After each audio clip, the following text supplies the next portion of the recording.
এখন হালকা পাতলা ন্যায় বিচার পাওয়া যাচ্ছে, তার প্রমাণ এই যে হাইকোর্ট থেকে সুপ্রিম কোর্ট থেকেও ওসি প্রদীপের ফাঁসি অলরেডি কার্যকর হয়ে গেছে, 7 দিন সময় দিয়েছে। এই শয়তানটা আমার সাথে ছিল, আমি আর ও পাশাপাশি বসতাম জেলের ভেতরে। মাঝে মাঝে আমারে বলতো, হুজুর আমার কোনো দোষ নেই। কোনো দোষ নেই? 204 জন মেরেছেন আপনি, কোনো দোষ নেই মানে? ক্রস ফায়ারের নাম দিয়ে আপনি বিনা কারণে জামাত আর শিবিরের আর বিএনপির লোক মিলে 204 জন আপনি নিজে মেরেছেন। আপনাকে তো 204 বার ফাঁসি দিলে অন্তত আমার গার ঝাল মেটবে না, আর আপনি আমার পাশে বসেছেন। দূরে বসেন।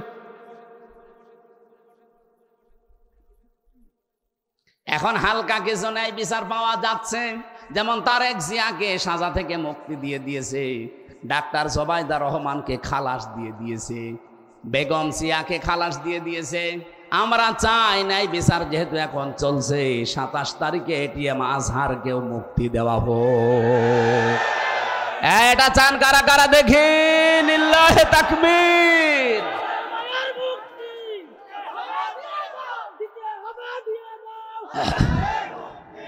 একটা মাজলুম মানুষ, আমি নিজে যাই কয়েকদিন মিশতে পেরেছি তার সাথে, তার যে ঈমান এখনো শক্ত।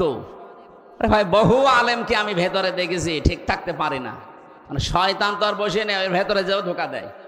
তাদেরকে দেয়নি, তাদেরকেও দিয়েছে, কিন্তু মানুষটা এত শক্তি, চলতে পারে না, একা একা চলতেও পারে না, কেঁপে কেঁপে বেড়ায়, কিন্তু ঈমানটা একেবারে পাহাড়ের মতো শক্ত। আমি যেই কয়বার দেখা করতে পেরেছিলাম, আমারে বলছে, হামজা জীবনে কোনো দিন যেন মাথা নত না করি, এই দোয়াটুকু করবা, আর আল্লাহ যেন আমাকে শাহাদতের মরণ দেয়। কোরআনের পাখি সারাটা জীবন দোয়া করেছিল, আল্লাহুম্মা ইন্নী আসআলুকা শাহাদাতান ফি সাবিলিক, হে আল্লাহ মরণ যদি দাও সাধারণ ভাবে দিও না, শাহাদতের মৃত্যু দিও। আল্লাহ কবুল করেছেন না করেন নাই? ওরা বলে উনি মরে গেছে। কে বলেছে মরে গেছে? আপনারা মেরে ফেলেছেন। কিচ্ছু করা লাগবে না, শুধু ডাক্তার মোস্তফা জামানকে ধরে 2টা ডিম দেন, ওই একবারে সব বলে ফেলবে।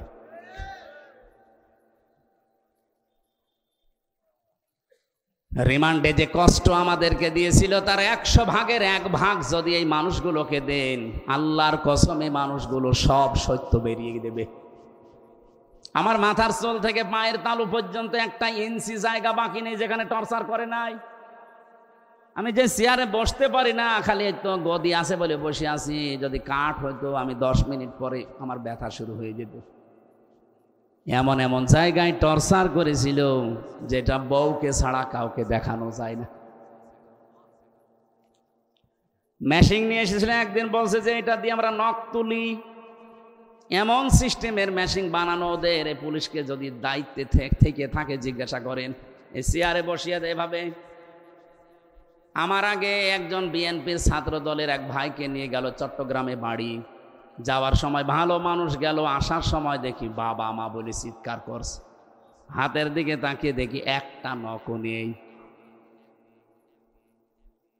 এরকম একটা চেয়ারে একটা মানুষকে বসিয়ে দেয়। আমি একটা কথা হাফ ও মিথ্যা বলছি না, সব নিজে দেখেছি। রিমান্ডে চেয়ারের সাথে আটকে যদি বসিয়ে রাখে, তাও তো হয় ক্লিপ দিয়ে আটকিয়ে দেয় হাত আর এই গলা আর পা, আপনি নড়তেও পারবেন না। একটা মেশিন নিয়ে আসার পরে মেশিন একটা একটা করে তোলে না, একটা লাগিয়ে দেয় শুধু হাতের সাথে আর পায়ের সাথে। একটা করে টিপ দিলে আস্তে করে সব নখ উঠে চলে আসে। শুধু নখ উঠে আসলেও তো বাঁচা যায়, ওর উপর আবার মোল্লা সল্ট, ওই যে মিহি লবণ আছে পাতলা, ওইটা ছিটিয়ে দেয়। আমার যে অফিসার ছিল সঞ্জয় দত্ত, নিজে আমারে বলছিল, হুজুর দেলাওয়ারের নাম শুনেছেন না, ওই যে শিবিরের, ওরে আমরা লাথি দিয়েছি, বলের মতো পিটিয়েছি।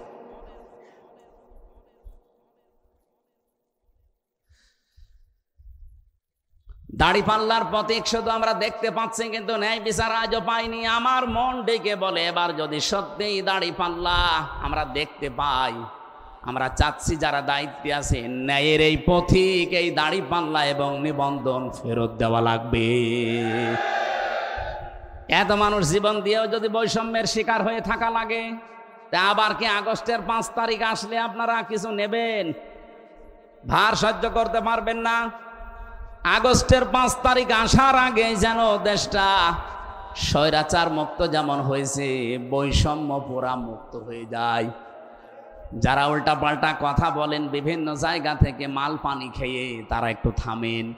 আমরা জানি এদেশের মানুষ এখন আর পাগল নেই, আগস্টের 5 তারিখের আগে নেই। হাঁ করলে আমরা বুঝে ফেলি হয় হালসা নাই হাসাদা। এক কথা বলেন না কেন? আপনি বাঙালিকে আর কতদিন হাইকোর্ট দেখাবেন? সবই যখন হয়ে যাচ্ছে, আমরা চাই আগামীতে এই ন্যায় বিচারটাও যেন এদেশে কায়েম হয়। এই জন্য আল্লাহর আইন শুধু হলে হবে না, আল্লাহর আইন পালন করার জন্য 7 লোক লাগবে। ডাক্তার সুলতান আহমেদের মতো মানুষ সামনে 300 নির্বাচিত হবে। এর ভেতরে 151 জন যদি এমন তৈরি হয় যারা কোরআন বুকে নিয়ে সংসদে যেতে পারবে। এক কথা বলে না কেন? 151 জন সুলতান সাহেব যদি যায় সংসদে, প্রথম অধিবেশনে যদি বলে মাননীয় স্পিকার আমরা নামাজের বিল চাই, আমরা জাকাত ভিত্তিক অর্থনীতি চাই, উনি যদি বলে হাত তোলেন কারা চান, 300 এমপির ভেতরে যদি 151 জন সুলতানের মতো মানুষ হাত তোলে, ওই দিনই বিলটা কায়েম হয়ে যাবে। পরের দিন 18 কোটি মানুষ এই দেশে নামাজ পড়তে বাধ্য। বলেন, আপনি ভোট দিয়েছিলেন সুলতান সাহেবকে একটা, আর মানুষ নামাজ পড়ছে কত? প্রতিদিন আপনি 18 কোটি মানুষের নামাজ পড়ার সওয়াব একা একা পেয়ে যাবেন। তাহলে এটা আপনার কাছে রাজনীতি মনে হয়, দুনিয়ার কাজ মনে হয় কি করে? আপনাকে দিলে মনে হয় ভোট, আর ওনাকে দিলে মনে হয় ধর্মের নামে রাজনীতি। ভণ্ডামি করার জায়গা পান না? এরকম কিছু পাগল দেশে আছে না? তাদের কথা এইটা যে আপনারা ইসলাম নিয়ে রাজনীতি করেন। তো ইসলাম নিয়ে রাজনীতি না করলে যেটা করবেন ওটা হবে দুর্নীতি। এটা 55 বছরে প্রমাণ হয়নি? যারা ইসলামের বাইরে রাজনীতি করেছে তারা দুর্নীতি করেছে, যারা ইসলাম দিয়ে রাজনীতি করেছে তাদের রাজনীতি জীবন কত স্বচ্ছ। মাওলানা মতিয়ার রহমান নিজামী হাফিজাহ কি রহমতুল্লাহ আলাই, আমার কুষ্টিয়ার নিজের সাক্ষী আমি, যে চিনির মিল আছে, যে আখ সেন্টারের মিল নেই, ওটা স্বাধীনতার পর থেকে আজ পর্যন্ত কোনোদিন লাভের মুখ চোখে দেখে নাই। শুধু একবার লাভ হয়েছিল, যেইবার মাওলানা নিজামী সাহেব মন্ত্রী ছিলেন, ওই একবার। কেন বার এই 54 বছরে হয় না কেন? তার মানে দুর্নীতি হয়। কথা বলেন। এমনকি চুয়াডাঙ্গার দর্শনা যে কেরুজ মিল, চিনির মিল, এই 54 বছরে কোনোদিন লাভ হয়নি।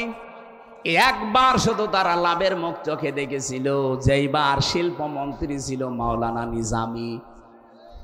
আমি নিজে ওই সময় তখন ওখানে পড়তাম দর্শনা মাদ্রাসায়। আমার নিজের চোখে দেখা, শুনলাম যে মানুষটা সৎ হলে যে কি হয় নিজে চোখে দেখেছি। মাওলানা নিজামী যাকে পাঠিয়েছেন, এরকম একটা ছোটখাটো মানুষকে, ছোট্ট মানুষকে পাঠিয়ে দিয়েছে। উনি এমডি, উনি রাত 3টার সময় এসে পৌঁছিয়েছে, কাউকে কিছু বলে নাই। সকাল 10টা থেকে যেহেতু ডিউটি শুরু হবে, মেন গেটে যাবার পরে দারোয়ানকে পরিচয়ও না দিয়ে চুরি করে একেবারে গোপনে এসেছে। দারোয়ানকে বলছে যে ভাই আপনার পোশাক আশাকগুলো আমারে দেন, আপনি বাড়ির কাজ করে আসেন। বলা এটা করলে আমার চাকরি থাকবে? বলে চাকরি থাকে না, না থাকে আমি দেখবো। গোপন কথা কিছু না বলে পোশাকটা নিয়ে বলছে আপনি ভেতরে থাকেন, এই রুমের ভেতরে আমি দাঁড়িয়ে থাকবো এই গেটের সামনে। গেটের সামনে দিয়ে একটা একটা করে আসে, গাড়ি ঢুকিয়ে দেয়, জিজ্ঞাসা করে ঠিক আছে, হ্যাঁ ঠিক আছে। 10টার সময় অফিস একজন এসেছে, 11টা 40-এ, ওই সময় উনি গেট বলছে না খোলা যাবে না। গেট খোলা যাবে না, দারোয়ানের এত ক্ষমতা। আমি এই পুরো প্রতিষ্ঠানের 3 নাম্বার দায়িত্বে আছি, এত বড় একজন মানুষ আমার ঢুকতে দেবেন না? না স্যার, আপনাকে আজকে ঢুকতে দেওয়া যাবে না, কারণ সময় এখন 11টা 40 বাজে, আর আপনার 10টায় আসার কথা। সময়ের জ্ঞান তোমার কাছে শেখা লাগবে। তুই তোকারি করেছে, গালি মন্দ দিয়েছে, রাগ হয়ে গেছে তো ঢুকতে দেয় না। তখন আর কি করবে? বাধ্য হয়ে শেষে মা তুলে গালি দেবে, এমন পর্যায়ে বলছে ঠিক আছে স্যার আপনি যান। দারোয়ানকে বলছে বেটা এবার তোর পোশাক আশাক নিয়ে তুই দায়িত্বে থাক। চলে গেছে ওনার অফিসে, যে ডাক দিয়েছে যে ওই লোকটাকে ডাক দাও, ওই অফিসারকে। এসে দেখছে যে তাকে আমি দারোয়ান বলে এতক্ষণ গালিগালাজ করে আসলাম, সেই লোক এখন এমডির চেয়ারে। গত রাত 3টায় এসে পৌঁছিয়েছে, গোপনে কেউ জানে না। পৌঁছিয়ে শেষ, ওনারে বলছে আপনি বসবেন না, দাঁড়ান। আপনার মুখে যে আধা হাত দাঁড়িয়ে আপনার জন্য না, কারণ এই দাঁড়িয়ে যিনি রেখেছিলেন তিনি জীবনে কোনোদিন কাজে ফাঁকি দেননি। কথা বলছেন? আপনি এত বড় জব্বা গায়ে দিয়ে এসেছেন, এই জব্বা আপনার জন্য না, কারণ এই জব্বা যিনি গায়ে দিতেন মুহাম্মদুর রাসূলুল্লাহ কোনোদিন এরকম কাজে ফাঁকি দেননি। আপনি আমার শুধু পোশাক আশাক দেখেই খারাপ ধারণা করেন, আমার সাইজ ছোট এই জন্য রাগ হয়। আরে ভাই, তাকওয়া তো শুধু পোশাকের ভেতরে না, দাড়ির ভেতরে না, টুপির ভেতরে না, তাকওয়া হচ্ছে অন্তরে। আজকে যদি এইটা আমরা ঠিক করতে পারতাম, এরকম সৎ মানুষ বাংলাদেশে খুব বেশি না, মাত্র 1628 জন তৈরি হয়ে যায়, এই দেশটা আল্লাহর কসম মালয়েশিয়ার মতো দাঁড়িয়ে যাবে। আমার কুষ্টিয়া বিশ্ববিদ্যালয়ের বড় ভাই ম্যাজিস্ট্রেট আব্দুল জব্বার মন্ডল, রাজশাহী বাড়ি, বাগমারা থানায়, দেখেছেন না, চমক দেখিয়ে দিয়েছে। তারপরও তার পেছনে সেরকম ব্যাকআপ নেই। যদি ব্যাকআপ থাকতো, আর এই মানুষগুলো যা করতে আরম্ভ করেছে, এই সৎ মানুষ যারে বলে, আল্লাহর আইনগুলো দিয়ে যদি সততার সাথে চালাতে পারতো, মাওলানা নিজামী মন্ত্রী হওয়ার পরে যেমন 36 টাকা ফেরত দিয়েছে, বাংলাদেশেও বাজেট শেষ করে টাকা ফেরত দিত। এমনি আল্লাহর আইন চাই, সৎ লোকের শাসন চাই বলি নাই, বলেছি এই কারণে আমরা চাই আগামী বছরে, আগামী নির্বাচনে সুলতান আহমেদের মতো মানুষ যেন 300-র ভেতরে 151 জন কোরআন বুকে নিয়ে যেতে পারে। এটা যদি কারো কাছে রাজনীতি মনে হয়, হ্যাঁ এটা আমার রাজনীতি, আপনার যা ভালো লাগে করেন। যদি মনে হয় এটা দুনিয়ার কাজ, হ্যাঁ এটাই দুনিয়ার কাজ। এটা যদি ধর্ম ব্যবসা মনে হয়, এইটাই আমার ধর্ম ব্যবসা। আমি চাই এ কোরআনকে এনার মতো মানুষ বুকে নিয়ে যাবে সংসদে। এক কথা বলেন না কেন? এতদিন যেতে পারেনি, এই কারণে আমরা এততে পিছিয়ে আছি। আপনি যেতে দেন, 54 বছর তো দেখলেন, যা তা একবার দেখা যায় না একটু? এবার আমরা দেখতে চাই কিনা বলেন তো? হ্যাঁ, আন্দাজ হাত তুলবেন না। দেখতে চান যারা, তারা হাত তোলেন। লিল্লাহে তাকবীর। বিশ্বনবী জানিয়েছেন, 3টা কাজে যদি কেউ সময় এবং সম্পদ ব্যয় করে, কিয়ামতের দিন তার হিসাব আল্লাহর কাছে দেওয়া লাগবে না। আপনি হিসাব বোঝেন? একই দুদকের হিসাব পেয়েছেন যে ধরলাম 2-4 লাখ টাকা দিয়ে আস্তে করে বের হয়ে চলে আসলাম। আল্লাহর হিসাবে কি চুল পরিমাণ ছাড় আছে? না। আর কোন নিয়ামত আপনি বাদ দিতে পারবেন না। সুম্মা লা তুসআলুন্না ইয়াউমাইদিন আনিন নাঈম। একটা নিয়ামতও বাদ যাবে না। যা পেয়েছেন দুনিয়ায়, প্রতিটি নিয়ামতের পুঙ্খানুপুঙ্খানু হিসাব দেওয়া লাগবে। এমনকি যে কথা বলতে পারেন, এটাও নিয়ামত। কি কথা বলেন না? বিজ্ঞান এখন প্রমাণ করছে, কথা মানুষ যে বলে, এক একটা কথা তৈরি হতে কমপক্ষে 27টা স্তর পার করা লাগে এই কণ্ঠের ভেতরে। একটার পর একটা স্তর পার করে 26 নাম্বার শেষ হয়, 27 নাম্বারে এসে আল্লাহ তাকে যে কণ্ঠটা দিয়েছেন, ওই কণ্ঠে যে কথাটা মানায়, ওই রকম কণ্ঠ স্বর বের করে দেয় এই 27 নাম্বারে এসে। আর হাদিস হচ্ছে, প্রত্যেকটি স্তরে একজন করে ফেরেশতা বসে আছে। এই ফেরেশতারা যদি দায়িত্ব পালন না করে, আপনি যত ধনী মানুষ হন, কথা বলতে পারবেন না, শুধু গো গা শব্দ হবে। সুতরাং যে আল্লাহ এই কথা বলার মতো এই নিয়ামতটা দিয়েছেন, তার শুকরিয়া আদায় করছি এই কথা দিয়েই। বলেন আলহামদুলিল্লাহ। দরুদ আর সালাম পাঠ করি আমাদের নবী, মানবতার মহান শিক্ষক মুহাম্মদুর রাসূলুল্লাহ সাল্লাল্লাহু আলাইহি ওয়াসাল্লামের প্রতি। সম্মানিত ভাইরা, যেহেতু 3টা জায়গায় সম্পদ এবং সময় ব্যয় করলে জবাব দেওয়া লাগবে না, তার ভেতরে এইটা একটা। নবীজি বলেন, কোরআন প্রচারে, কোরআন প্রসারে, কোরআন শিক্ষায়, কোরআন কায়েমে, এই 4 জায়গায় যারা দুনিয়ায় সম্পদ এবং সময় ব্যয় করে, কিয়ামতে তার জবাব আল্লাহ নেবেন না। শব্দ বললাম কয়টা? 4টা। বলেন বলেন। শুধু কোরআন শিক্ষাই না, শুধু কোরআন বোঝার জন্যে না, কোরআন প্রচারের জন্যে না, এটা কায়েম করার জন্য আপনাকে চেষ্টা করা লাগবে। সূরা বাকারা প্রথম নাম্বার পারা 18 নাম্বার পৃষ্ঠার 4 নাম্বার লাইনের 121 নাম্বার আয়াতের প্রথম অংশে আছে আল্লাযীনা আতাইনাহুমুল কিতাবা ইয়াতলুনাহু হাক্কা তিলাওয়াতি। রব্বুল আলামিন বলেন, দুনিয়ায় যাদেরকে আমি কিতাব দিয়েছি এই মানুষগুলো আমার এই কোরআন হক আদায় করে তেলাওয়াত করে। কি করে? শব্দটা যেহেতু তেলাওয়াত, এই শব্দ নিয়ে আমি চিন্তা ভাবনা করেছিলাম। পড়া কোরআন শরীফের ভেতরে আমি 3টা শব্দ পেয়েছি কোরআন পড়ার ব্যাপারে, করাআ, রতালা আর তালাওয়া। কয়েকদিন আগে আমি মালয়েশিয়া একটা অনুষ্ঠানে ছিলাম, ডক্টর জাকির নায়েক হাফিজাহুল্লাহ, ওনার 13 খণ্ড লেকচার আমি বাংলাদেশ থেকে থাকাকালীন পড়েছিলাম। এর ভেতরে একটা লেকচারে 7 নাম্বার খণ্ডের 12 নাম্বার পৃষ্ঠা উনি এই হাক্কা তিলাওয়াতের ব্যাখ্যা লিখেছেন, প্রায় 12-13 পৃষ্ঠা লিখেছেন।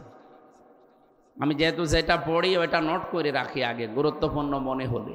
হাক্কা তিলাওয়াতি ওখানে 4টা বিষয় নিয়ে এসেছে। চিন্তা করলাম এই বিষয়টা থাক, যেহেতু সামনে দুবাই, মালয়েশিয়া, সিঙ্গাপুর, থাইল্যান্ড এই সমস্ত দেশে যাওয়া লাগে, আল্লাহর এই বান্দাকে দেখা হলে কিছু কথা এখান থেকে আমি জিজ্ঞাসা করব। তো ওনারা জিজ্ঞাসা করলাম, ওস্তাজ আপনি তো এগুলো লিখলেন, এর উৎস কোথায়? মানে প্রথম ওনার ওস্তাদের নাম বললেন আহমেদ দিদাত, নাম শোনেন? পৃথিবীতে যদি 100 জন স্কলার থাকে তার ভেতরে উনি একজন। মানে উনি কোথায় পেয়েছেন?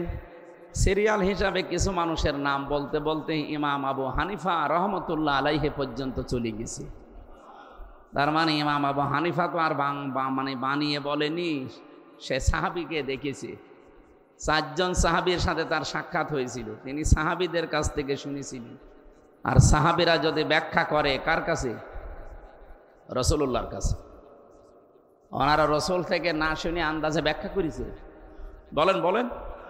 আর আল্লাহর রাসূল যদি কোনো বিষয়ের ব্যাখ্যা দেয় অবশ্যই সেটা আল্লাহ তাকে জানিয়েছে, তারপরে ব্যাখ্যা দিয়েছে। আল্লাহ রাব্বুল আলামিন কোরআনে কারিমে সূরা নজমের ভেতরেও গ্যারান্টি দিয়েছেন, আমার নবী যদি নিজের মন মতো কোনো ব্যাখ্যা আপনাদেরকে শুনিয়ে দিত, আমি বিশ্ব নবী মুহাম্মদুর রাসূলুল্লাহকে জানিয়েছি। এটা সূরা হাক্কাতের ভেতরেও আছে, ওয়ালাউ তাকাব্বালা আলাইনা বা'দাল আকাবিল লা আখাযনা মিনহু বিল ইয়ামিন সুম্মা লাকাতা'না মিনহুল ওয়াতিন। আমার নবী যদি আমার কোরআনের ভেতরে কোনো কথা নিজের মন মতো চালিয়ে দিত যে এইটা আল্লাহ জানিয়েছে, অথচ আমি ওই রকম ব্যাখ্যা নবীকে জানাইনি, যদি মন গড়া কোনো কথা বলে চালিয়ে দিত আমার নামে, এত আদরের নবীকে কি করতাম জানো? ডান হাত চেপে ধরতাম, কণ্ঠ নালী কেটে ফেলে দিতাম। ঠিক আছে না? ঠিক নেই। সাধারণ মানুষ নাই হ্যাঁ ঠিক সুবহানাল্লাহ আলহামদুলিল্লাহ বলতে পারে, আলেমরা তো এটা ঠিক বলা ঠিক হয়। আপনারা একটু খেয়াল করে শুনবেন না, আমি বাংলা অর্থটা ভুল বললাম আর আপনি বলছেন ঠিক আছে, এটা কথা হইল। তাহলে এখন থেকে আমি যা ভুল বলবো ঠিক বলবো সবই তো সুবহানাল্লাহ বলবো না, দোষ ওনাদেরও না। আমরা সিলেবাস ভুক্ত আলেম যারা এই দেশে আছি, সে দাওরা পাস বলেন, কামেল পাস বলেন, অনার্স মাস্টার্স করা যারা, চিন্তাশীল যারা না, গবেষক যারা না, কোনো আয়াত থেকে তথ্য বের করার যোগ্যতা যাদের নেই, এ মানুষগুলো আমি হলেও বলতাম সুবহানাল্লাহ। এই জন্য আলেমদেরকে একটু খেয়াল করে শোনা লাগবে। আপনি সাধারণ মানুষ না যে আপনিও সুবহানাল্লাহ বলবেন, আলহামদুলিল্লাহ বলবেন, নাউজুবিল্লাহ না। কোরআনের এখানে কথা ছিল লা আখাযনা মিনহু বিল ইয়ামিন, বা শব্দের প্রায় 19টা অর্থ পাওয়া যায়। আপনি আরবি গ্রামারে দেখবেন বার 19টা অর্থ দেওয়া আছে। বা মানে দিয়ে, দ্বারা, কর্তৃক, এরকম একটা একটা করে আপনি মিলান তো। আপনি যে বললেন আল্লাহ পাক আপনার ডান হাত চেপে ধরতো, কণ্ঠ নালী কেটে ফেলে দিত, বা দিয়ে তো মিলছে না। এখানে আল্লাহ পাক নবীর হাত ধরতেন এ কথা আমি পাইনি, যদিও এখন যেগুলো তাফসির লেখা হচ্ছে এখানে চিন্তা ভাবনা করে আসছে। আগের তাফসিরগুলো আমি নিজেও পড়ে দেখেছি না, ওর বাংলা অর্থের সাথে আরবিটা মিলছে না। লা আখাজনা লামে তাকিদ না, এটা জমা মুতাকাল্লিম। আল্লাহ বলেন অবশ্যই আমি নিজে। কে বলেন বলেন? এখানে কর্তা যিনি, ফাইল বলা হয়, যিনি কাজ করবেন তিনি দুনিয়ার অন্য কেউ না, আল্লাহ নিজে। লা আখাযনা, আখাযনা বললেও তো হয়ে যেত, লামে তাকিদ দিলেন কেন? এটার মানে এর মধ্যে গ্যারান্টি আছে কিছু। এত বড় কঠিন কথা আল্লাহ নবীকে বলতে পারেন। তাফসিরে ফি জিলালিল কোরআন সাইয়্যিদ কুতুব লিখেছেন, তিনি আশ্চর্যবোধক চিহ্ন দেখবেন দিয়েছেন। কোন কথা বলতে গেলে শেষে এসে এরকম জোর করে টান দিয়ে লম্বা করে দিয়ে নিচে একটা ফোঁটা দেওয়া হয়, ওটার নাম কি? পড়বেন, একটু বুঝে শুনে পড়া লাগবে না আপনাদের। আপনি কই সলিমদ্দি কলিমদ্দির মতো পড়লে হবে? লা আখাযনা, অবশ্যই আমি নিজে ধরতাম। মিনহু, মিন মানে হতে, যে হুর মারজা কোন দিকে, কোন দিকে ইঙ্গিত দিচ্ছে। আবার এর পরের শব্দটা দেখেন, মিনহু বিল ইয়ামিন। আল্লাহ মিনহু বিশিমাল দেননি। আল্লাহ বলেন আমি ধরতাম আমি আমার নিজের ডান হাত দিয়ে, বাম হাত দিয়ে না। আল্লাহ নিজে যেহেতু এখানে ধরার ফাইল তিনি, কর্তা তিনি, তিনি কি ধরতেন বাম হাত দিয়ে না ডান হাত? হ্যাঁ, এবার আমার প্রশ্ন আপনার কাছে, আল্লাহ বাম হাতের কথা না বলে ডান হাতের কথা বললেন, ওনার কি বাম হাতে শক্তি নেই? হ্যাঁ আছে, মানে কি ওনার বাম হাতে থাপ্পড় খেয়েছেন আপনি? মাঝে মাঝে থাপ্পড় দেয় না, এই যে সিডর, আইলা, হারিকেন, কত রকমের বাম হাতের থাপ্পড় পাঠায় দুনিয়ায়। এক থাপ্পড়ে সাতক্ষীরা জেলার অর্ধেক অংশ সব শ্মশান হয়ে গেছে। ওনার বাম হাতের থাপ্পড়ি যদি এই হয়, ডান হাতের কথা বলা দরকার কি? এইটা আমি তাফসিরে, আধুনিক তাফসির যেগুলো বের হচ্ছে, সেদিন মালয়েশিয়া বিশ্ববিদ্যালয়ে অনেকগুলো তাফসির একটা একটা করে আমি মিলাচ্ছিলাম, দেখি এই বা দিয়ে আমার আল্লাহ কেন ডান হাত উল্লেখ দিলেন? বিশিমাল দিলে আমি জীবনে ওই আয়াতের ব্যাখ্যা করতাম না। ইয়ামিন দিয়েছেন, আল্লাহ জানাতে চায় পৃথিবীর বান্দা বান্দিরা, তোমরা যেই বিষয় বললে বোঝো ভালো, আমি ওই বিষয়ের উদাহরণ তোমাদের সামনে নিয়ে আসি। এই জন্য পুরা কোরআন শরীফে দেখবেন উদাহরণ সেট করার সময় আল্লাহর একটা কৌশল হচ্ছে। আমার আল্লাহর এটা উত্তম কৌশল, যে বিষয়টা তিনি উল্লেখ করবেন কসম দেওয়ার আগে তিনি ওই বিষয়ের গুরুত্বপূর্ণ বিষয়গুলো আগে তুলে ধরেছেন, এবং ওর সাথে যেটা রিলেটেড, যেটা সম্পর্কিত, ওই বিষয়ের কসম আল্লাহ দিয়েছেন। পুরা কোরআন শরীফ তো বলা একটা একটা করে সম্ভব না। আপনারা পরিচিত যেটা, ওয়াল আসরি ইন্নাল ইনসানা লাফি খুসরি। আল্লাহ যে আসরের সময়ের কসম দিলেন কেন? আল্লাহ বলেন সময়ের কসম, ইতিহাসের কসম, যুগের কসম, আসরের নামাজের কসম। একটা গুরুত্বপূর্ণ জিনিস আল্লাহ মানুষকে জানাবে, সেটা হচ্ছে সময়। সেটা কি? আমাদের জীবনের আসল পুঁজির নাম কিন্তু টাকা না, আমাদের জীবনের আসল পুঁজির নাম ক্ষমতা না, আমাদের জীবনের আসল পুঁজির নাম হচ্ছে সময়। কি বললাম? সময় আছে, হামজা এখানে আছে, সময় নেই। হামজারা এখানে বসতেও কেউ দেবে না, মাটির নিচে রেখে আসবে। কেন? আমার হায়াতের সমষ্টির নাম কি? বলেন বলেন। যেহেতু মানুষের জীবনের গুরুত্বপূর্ণ বিষয়ের নাম সময়, আর সময় নিয়ে আল্লাহ কিছু কথা এখানে বলতে চান। ইন্নাল ইনসানা লাফি খুসর, অবশ্যই অবশ্যই তামাম দুনিয়ার যত মানুষ সবাই ক্ষতির ভেতরে। ক্ষতির ভেতরে এই কারণ এই সময়টা মানুষ কাজে লাগাচ্ছে না, আল্লাহ দেখতে পাচ্ছে। জীবনের সাথে সময়ের সম্পর্ক, এই জন্য জীবন সম্পর্কে সচেতন করার জন্য আল্লাহ সময়ের কসম দিয়েছেন। কোরআন আমি এইভাবেই পড়তে পড়তে শেষ করেছি। আর এই 3 বছর জেলখানায় তো আমি আরো চিন্তা ভাবনা করে পড়তাম, কোনো আয়াত পেলে একেবারে ওর সারমর্ম কি বের করা যায় এই চিন্তায় লিখে থাকতাম।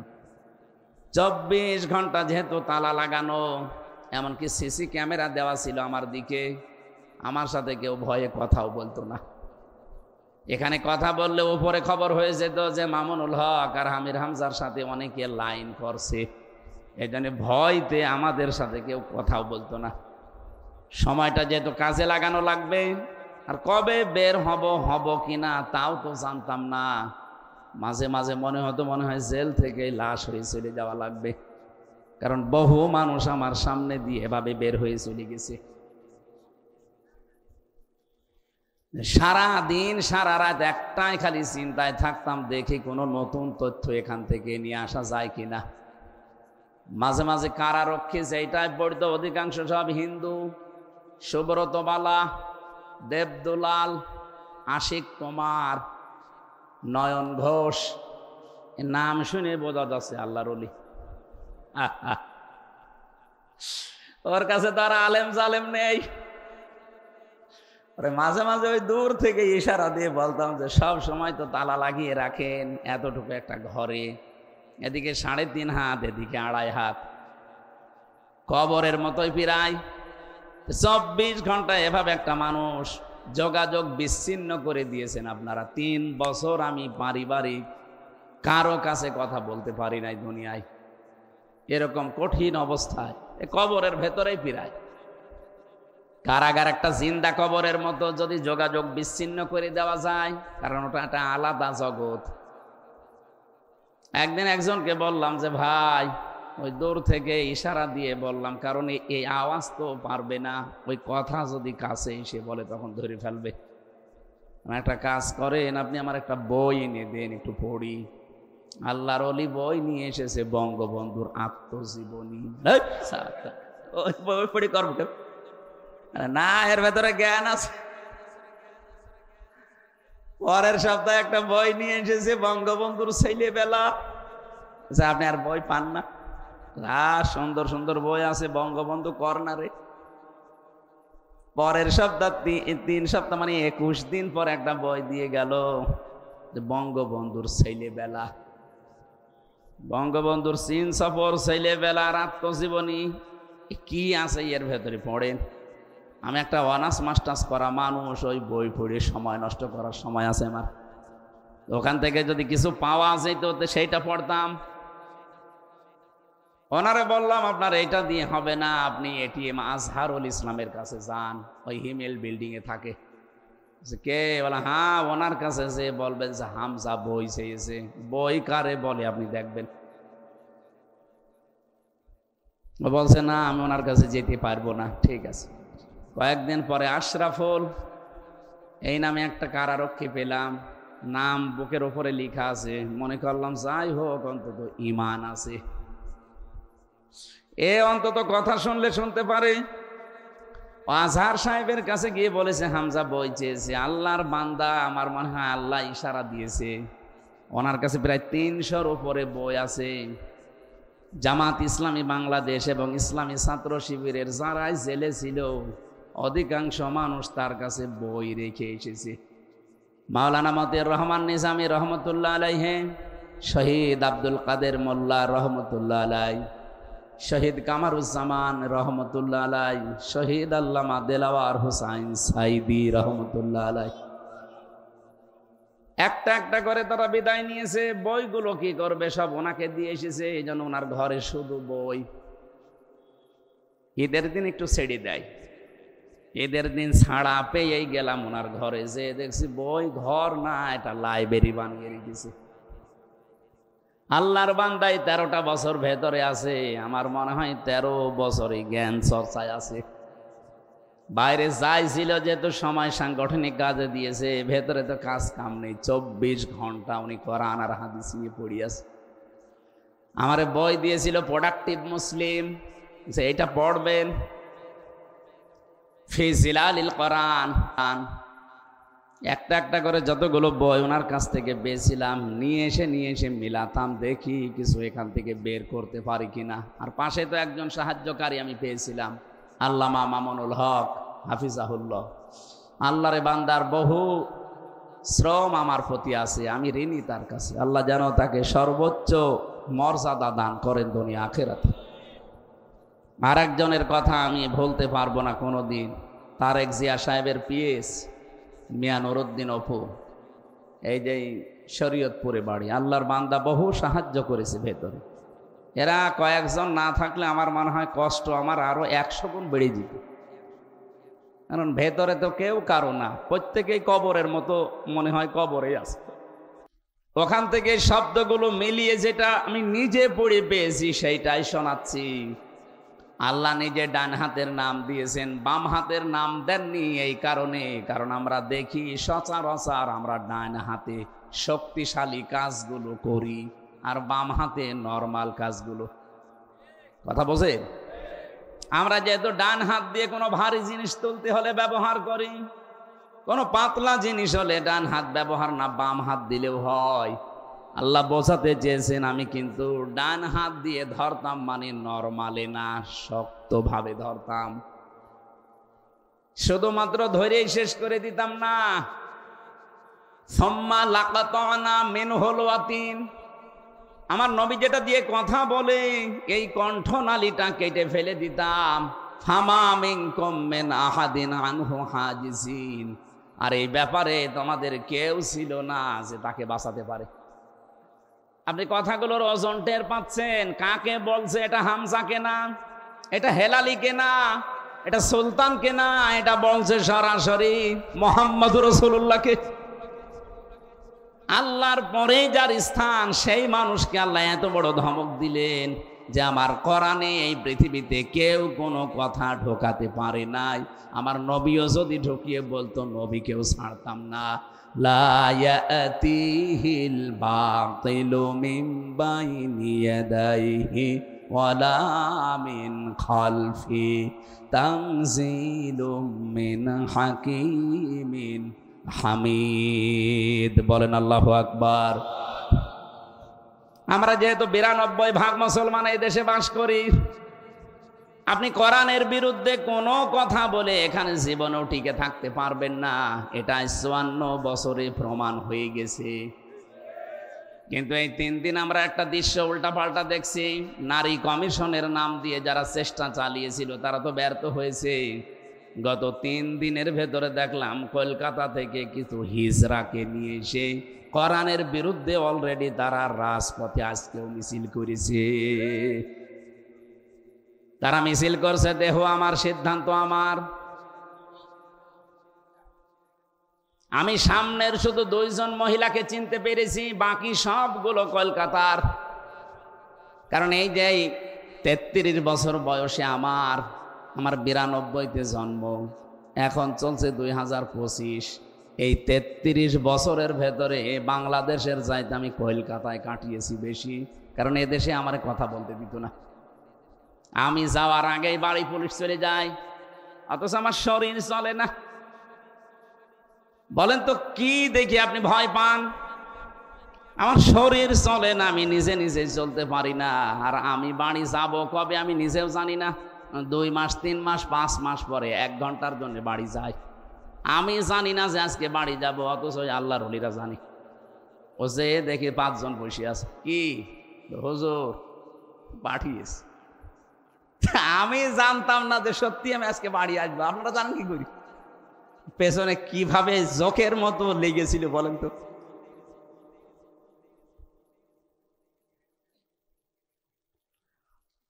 আপনারা যে স্লোগান আজকে দিয়েছেন, 2 জনকে যেহেতু চিনলাম, চিত্র জগতে কাজ করে তারা, আর বাকি সবগুলো কলকাতা থেকে ভাড়া করে নিয়ে আসা, সবগুলোর মাথায় টিপ।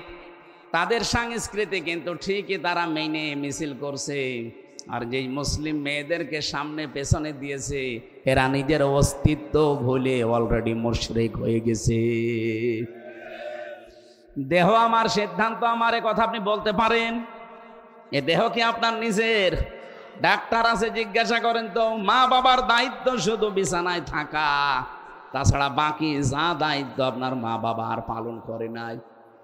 ওই বীর্যটা যদি ওখান থেকেই নষ্ট হয়ে যেত, আপনার কোন বাবা বলতো যে দেহ আমার? কোরআনে কারীম জানিয়েছে ওই জায়গা থেকে হামজা পর্যন্ত বানাতে পৃথিবীর কারো কোনো অবদান নেই, যা করেছে সব আমার আল্লাহ নিজে।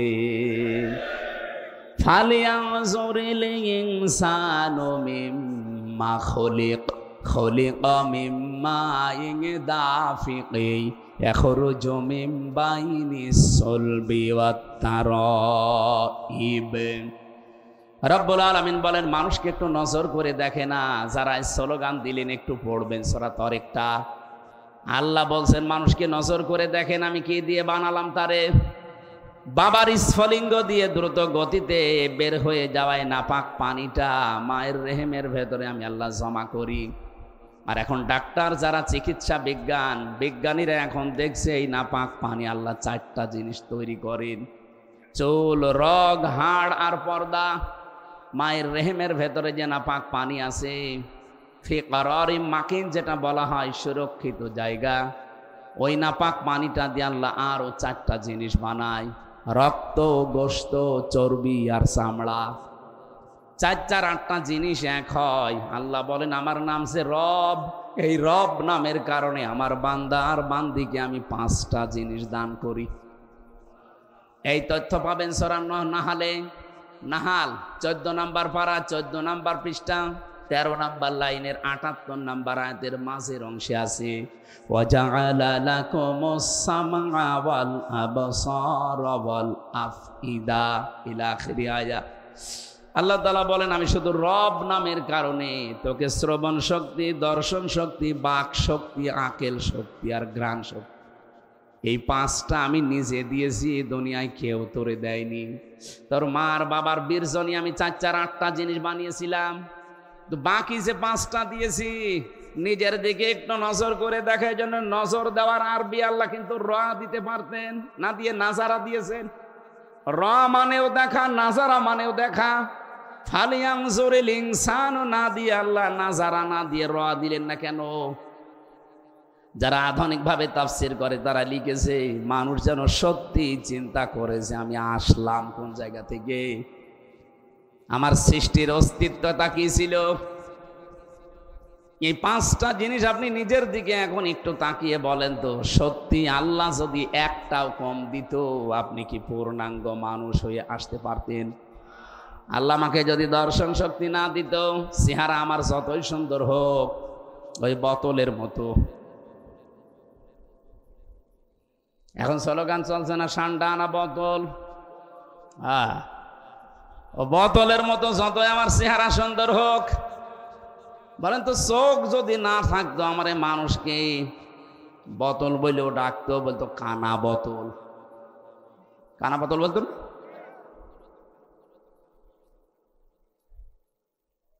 আমারে যদি আল্লাহ বাক শক্তি না দিত, আমি আজ যে আন্দাজে একটা দলের ওপরে মিথ্যা তহমত লাগিয়ে দেই, আপনি কোন সাহসে সেই মিটে যাওয়া মীমাংসিত বিষয়গুলো সামনে এনে জাতিকে ডিভাইডেড করতে যাচ্ছেন? যে জবান দিয়ে মিথ্যা কথাগুলো জাতির ভেতরে প্রচার করেন, আল্লাহ ইচ্ছা করলে জবান আপনাকে না দিলেও পারবে। আমি এক কথায় বলতে চাই, কোনদিন এই দেশে কেউ যেন এই চেতনার বিক্রি না করে। কিসের 71, কিসের 47, কিসের 52, 24 আনতে পারেন না? এখন থেকে এই দেশে যদি কেউ কোনো কথা বলে 24 নিয়ে কথা বলা লাগবে। যেগুলো মীমাংসিত ইস্যু, এই বিষয়গুলো নিয়ে সামনে আসলেই বলবেন এটা হাসিনার দালাল। আপনি কোন কারণে সেই 54 বছরের আগের ইতিহাসটি নিয়ে আনেন? আপনি ওই সময় কয় কেজি ছিলেন বলেন? আপনি তো কেজি না, আপনার মা বাবার বিয়েও হয়নি। আমি আশা করব আমি কি ইঙ্গিত দিয়েছি আপনি বুঝেছেন, কারণ এই কয়জন মানুষ না, এটা রেকর্ড হচ্ছে, সারা পৃথিবী যাচ্ছে। সবাইকে উদ্দেশ্য করে বলতে চাই, এই দেশে যদি কেউ সামনে রাজনীতি করতে চান 24 নিয়ে রাজনীতি করা লাগবে। এখনো পর্যন্ত অনেকে 24কে স্বীকার করে না। এই যে ফজু পাগলা একজন আছে কিশোরগঞ্জের, আসলে একটা পাগলা, ওরে মনে হয় বাইরে রাখা এখন এই দেশের জন্য সমস্যা হয়ে দাঁড়িয়েছে, ওরে রাখা দরকার পাবনায়। তাও পাবনায় যেখানে সেখানে হবে না, হেমায়েতপুরে রাখা লাগবে। এক কথা বলছেন, ওই রকম মাথা নিয়ে বাইরে থাকলে তো সমস্যা করবে। আবার বলে আমি বীর মুক্তিযোদ্ধা। তা আপনি যদি 71-এ যুদ্ধ করে বীর মুক্তিযোদ্ধা হন, এই 24 সালে যারা যুদ্ধ করেছে এরাও তো বীর মুক্তিযোদ্ধা। এদের কথা বলতে চান না কোন কারণে? না, আর চেতনা বিক্রি করা দেশে চলবে না। চেতনা এখন আমাদের 24-এর, যেই 24 নিয়ে 2732 জন মানুষ জীবন দিয়ে গেল, এদের জীবনের মূল্য সামনে দেখানো লাগবে। এরা জীবনটা এই জন্য দিয়েছিল যে আমাদের দেওয়ালে পিঠ ঠেকে গেছে বৈষম্যের শিকার হতে হতে। অথচ 15.5 বছরে আমরা দেখেছি বহু মানুষ এরপর ওই ভাঙ্গা হাড়ি শুধু বাজিয়েছে। সামনে এই কাজ যারা করবে আল্লাহর কসম তারাও হাসিনার মতো মরবে। সব বাদ দিয়ে দেন, আপনি 24-কে ধারণ করিয়ে গেছেন, দেশটা দাঁড়িয়ে যাবে। মালয়েশিয়া, সিঙ্গাপুর মাত্র 2004 সালের পর থেকে তারা দাঁড়িয়ে গেল। কতগুলো দেশ ঘুরে আসলাম, তারা আমাদের পরে স্বাধীন হয়ে দাঁড়িয়ে গেছে। আর 54 বছরে আমরা দাঁড়াতে পারি না, শুধু ওই পেছনের ইস্যু টেনে আনার কারণে। আপনি যাদের উপরে দোষ দেন মন থেকে বলেন তো, এই মানুষগুলো কি একটাও 71-এর অপরাধী আপনি খুঁজে পাবেন না?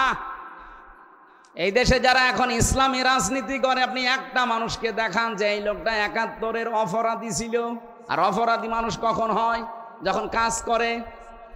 জামাত ইসলামের উপরে যে দোষ দেওয়া হয়, আরে ভাই 71 সালে এই মানুষগুলো তো যুদ্ধ করে নাই, যুদ্ধ করলে নাই, যুদ্ধ অপরাধী হয়। যুদ্ধ অপরাধীর সংজ্ঞা জানেন আপনি? যুদ্ধ করলে সেই লোকটা নাই যুদ্ধ অপরাধী হবে। এরা তো যুদ্ধ করেও নাই, সাপোর্টও দেয় নাই, কোন দেশের পক্ষে ছিল না। আজ আপনি এই 54 বছর পরে যেটা বুঝছেন, এই মানুষগুলো 54 বছর আগে ওইটা বুঝেছিল।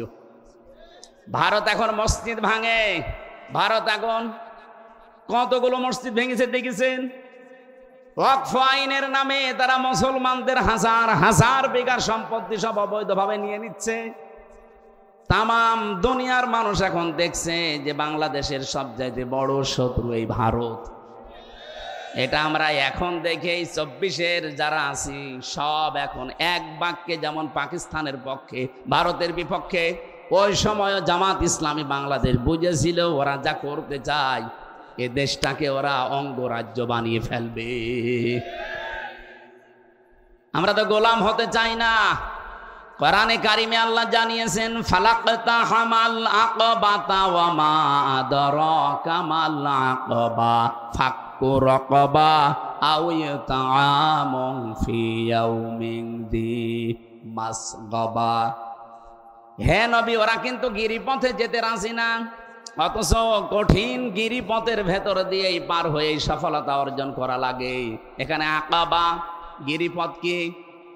কঠিন কঠিন সময় জীবনে আসবে, কারণ মানুষকে কঠিন সময়ের ভেতর দিয়ে আল্লাহ বানিয়েছেন। লাকাদ খালাকনাল ইনসানা ফি কাবাদ। আল্লাহ বলেন মানুষকে কষ্ট ক্লেশ সহ্য করে করে এ পর্যন্ত ওর জীবনে কোনো দিন কষ্ট সারা কাটেনি। বাবা যেদিন বীর্যটা ফেলে দিয়েছে ওই দিন থেকে ও আরম্ভ করেছে একেবারে মরণ পর্যন্ত ওর এই খাবার থাকবে।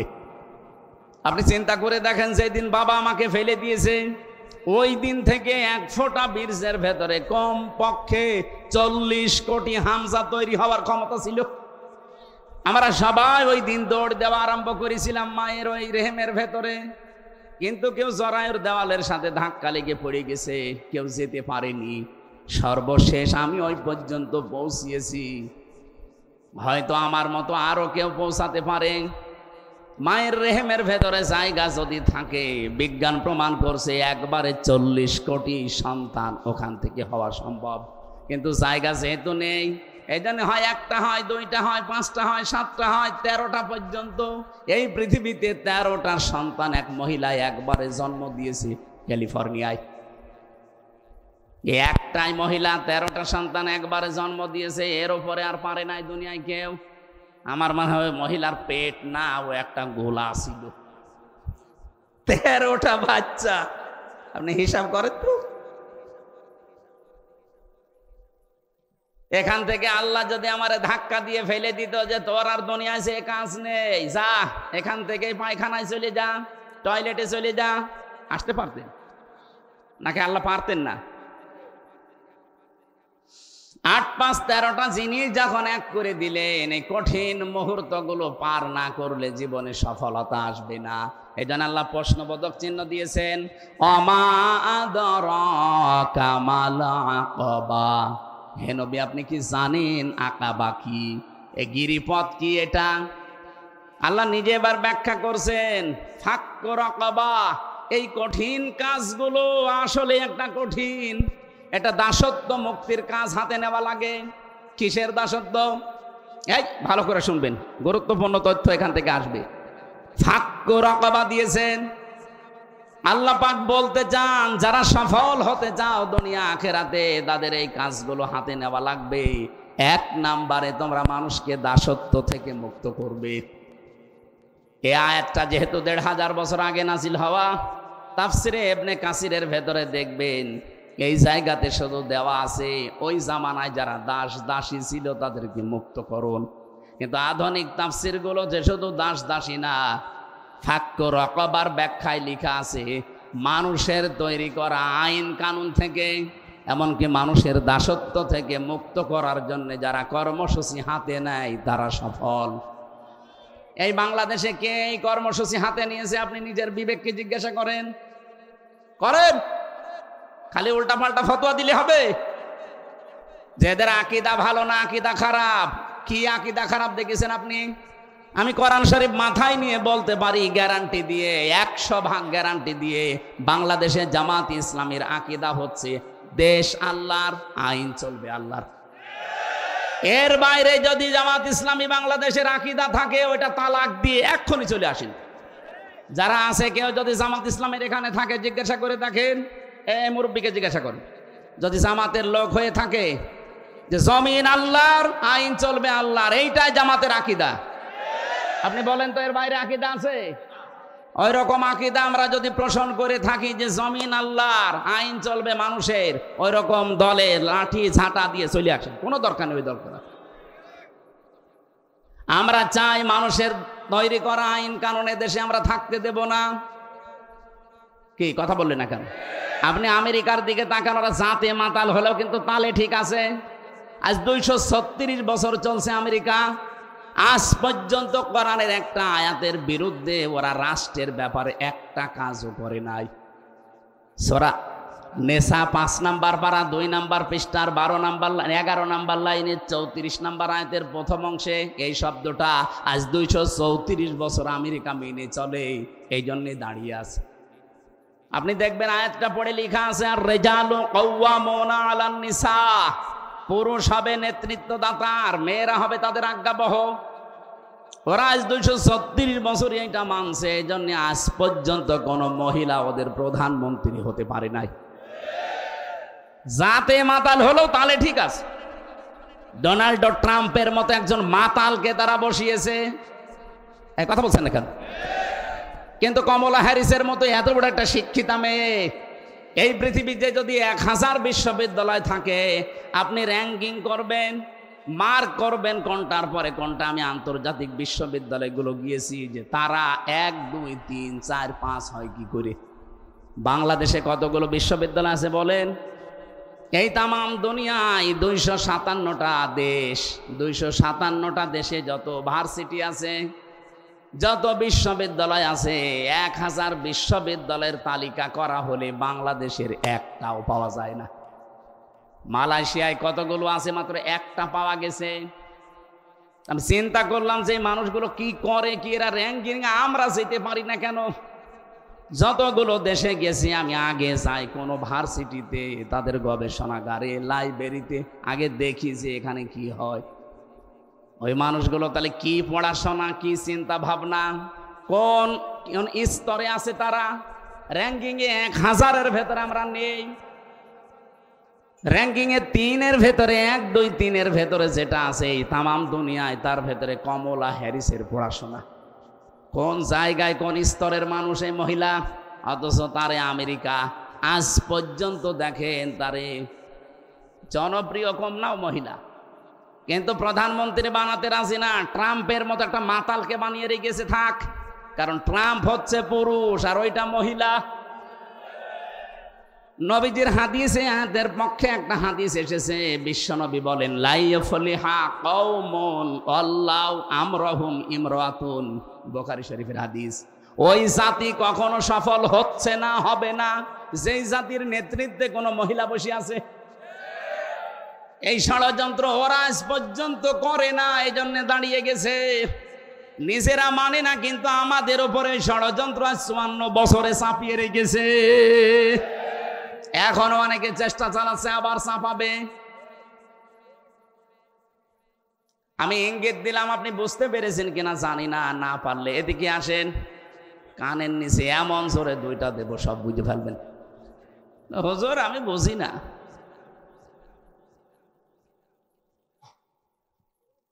মেয়েরা যদি জায়গা মতো চলে যায়, আর আমরা পুরুষ মানুষ যারা, ওরা যদি আমাদের সামনে থাকে, বলেন তো বিশ্বনবী মুহাম্মদুর রাসূলুল্লাহ এমনি এমনি কথা বলেন নাই? উনি কি বলতে পারতেন না যে আমার ইন্তেকালের পর আমার সবচাইতে আদরের মেয়ে ফাতেমা আমার চেয়ারে বসবে? কেউ নিষেধ করত? কেউ নিষেধ করতো না। তা আপনি কোথায় পেয়েছেন এই ভণ্ডামি? এই জন্য আমরা আগামীতে চাই যারা আমাদের দায়িত্বে আসবে তারা যেন পুরুষ হয়। বলেন, শুধু পুরুষ মানুষ হলে হবে না, সৎ হওয়া লাগবে। বহু মানুষকে আমরা পুরুষই দেখতাম, কিন্তু লোকটা সৎ না। এই জন্য সালমান এফ রহমানের মতো দরবেশ, ওর মাথার চুল থেকে পায়ের স্যান্ডেল পর্যন্ত পুরা সাদা, আমার মনে হয় ভেতরেও সাদা। না, আমি মাঝে মাঝে মামলার হাজিরা দিতে যেতাম, ওই শয়তানের দেখতাম আমার মাজায় দড়ি লাগিয়ে, হাতে পেছনে হ্যান্ডকাপ লাগিয়ে, ডান্ডা বেড়ি দিয়ে পায়ের সাথে, ওপরে ওই যে হেলমেট দিয়ে বুকের সাথে, যখন ওই কি কি লাগায় যেন বুকে, বুলেট প্রুফ জ্যাকেট। বলেন তো কি দৃশ্য লাগে ওই সময়। মাজায় দড়ি দিয়ে যখন আমার এই যে ছাগলের মতো গরুর মতো টেনে নিয়ে যেত, দেখেছি আমি নিজে কয়েকদিন ওই শয়তান দাঁড়িয়ে দাঁড়িয়ে টিপ্পনি কাটে।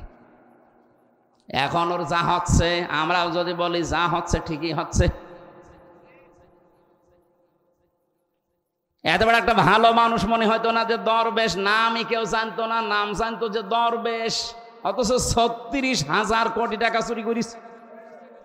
7টা ব্যাংক থেকে 36,000 কোটি। আমার মনে হয় মুরব্বীকে যদি আপনি এখন গুনতে দেন, ও গুনতে গুনতে জীবন শেষ করে ফেলবে, তাও টাকা গোনা শেষ হবে না। আপনি কি 2-1 টাকা মনে করছেন? 36,000 কোটি। আমার তো এই নাম শোনার পরে নিজে মনে হয় অজ্ঞান হয়ে যায়। অথচ একটা দরবেশ যদি এত টাকা চুরি করে, আর যেগুলো ধরবেশ,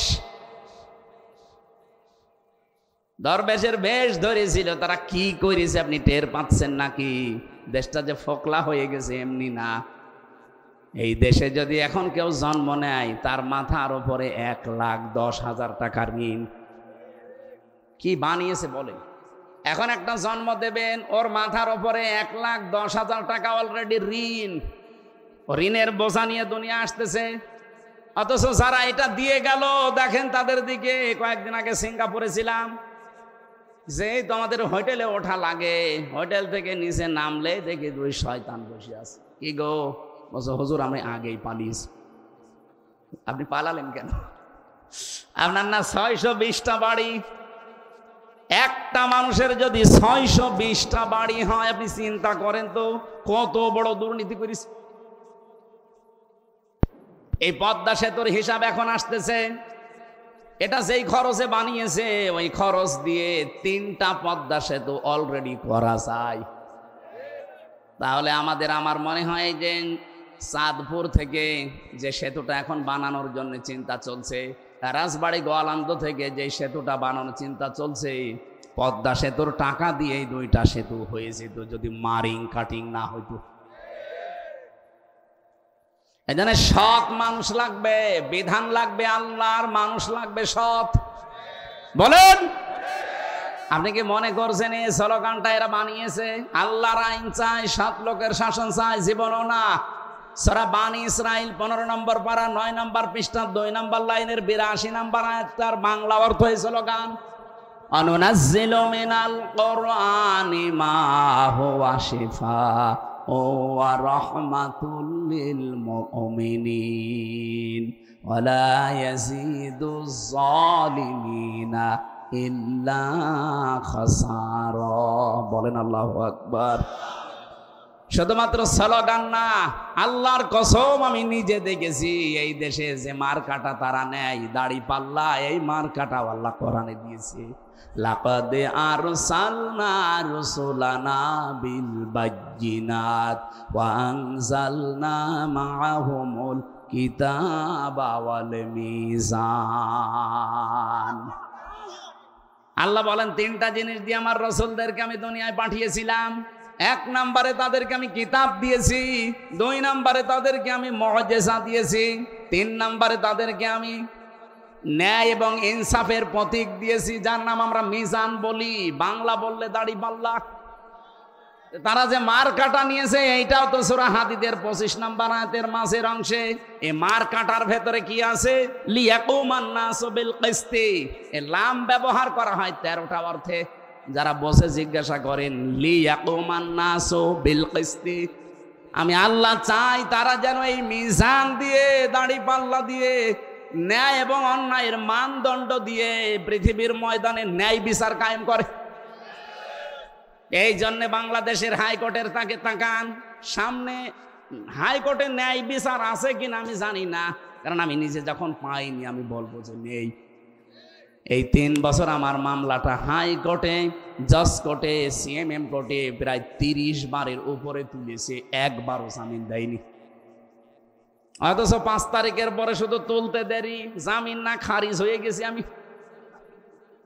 আমি বিচারককে জিজ্ঞাসাও করতে গেলাম, জজ সাহেব এই 3 বছর তো মামলা আপনার কাছে ছিল, তখন তো বললেন না যে না, আজকে আপনি আমার মামলা দেখে বলছেন যে এর ভেতরে কোনো মাল নেই, আমি কি দিয়ে বিচার করব?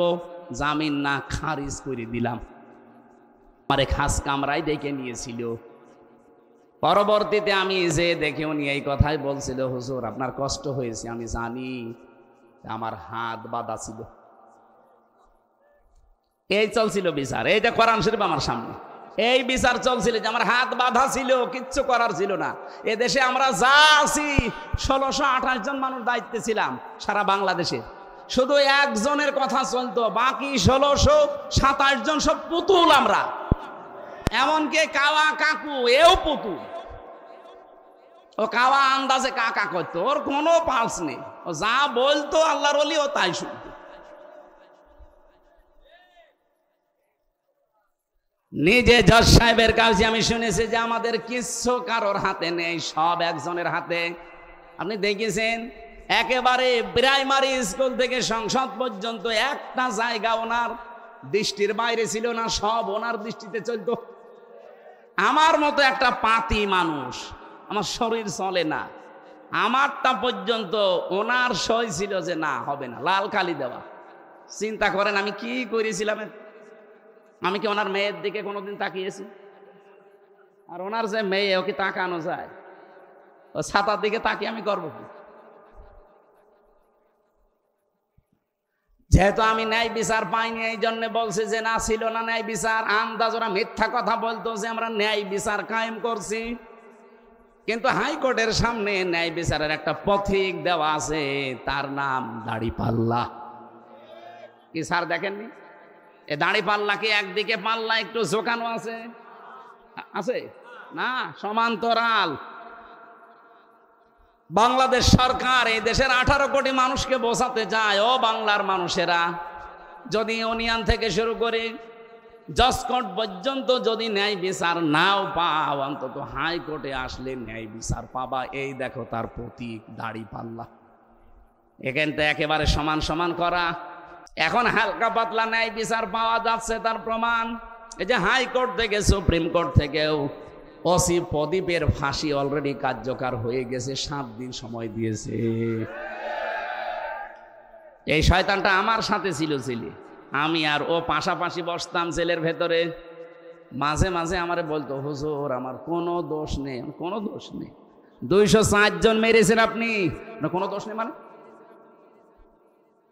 ক্রস ফায়ারের নাম দিয়ে আপনি বিনা কারণে জামাত আর শিবিরের আর বিএনপির লোক মিলে 260 জন আপনি নিজে মেরেছেন। আপনাকে তো 204 বার ফাঁসি দিলে অন্তত আমার গার ঝাল মেটবে না, আর আপনি আমার পাশে বসেছেন, দূরে বসেন। এখন হালকা কিছু ন্যায় বিচার পাওয়া যাচ্ছে, যেমন তারেক জিয়াকে সাজা থেকে মুক্তি দিয়ে দিয়েছে, ডাক্তার জোবাইদা রহমানকে খালাস দিয়ে দিয়েছে, বেগম জিয়াকে খালাস দিয়ে দিয়েছে। আমরা চাই ন্যায় বিচার যেহেতু এখন চলছে, 27 তারিখে এটিএম আজহারকেও মুক্তি দেওয়া হোক। এটা চান কারা কারা দেখি? লিল্লাহে তাকবীর।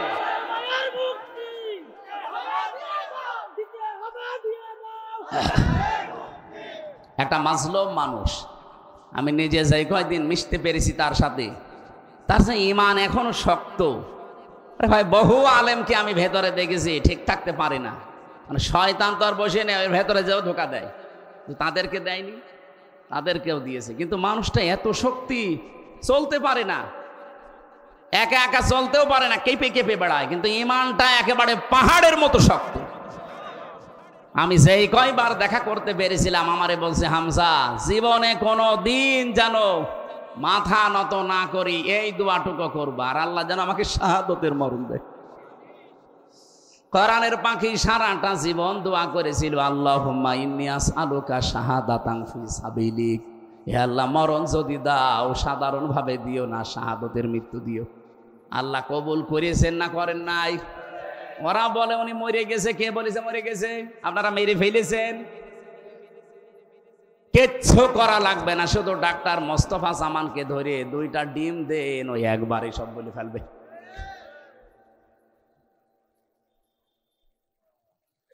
রিমান্ডে যে কষ্ট আমাদেরকে দিয়েছিল, তার 100 ভাগের 1 ভাগ যদি এই মানুষগুলোকে দেন, আল্লাহর কসমে মানুষগুলো সব সত্য বেরিয়ে দেবে। আমার মাথার চুল থেকে পায়ের তালু পর্যন্ত 1 ইঞ্চি জায়গা বাকি নেই যেখানে টর্চার করে নাই। আমি যে চেয়ারে বসতে পারি না, খালি তো গদি আছে বলে বসে আছি, যদি কাঠ হইতো আমি 10 মিনিট পরে আমার ব্যথা শুরু হয়ে যেত।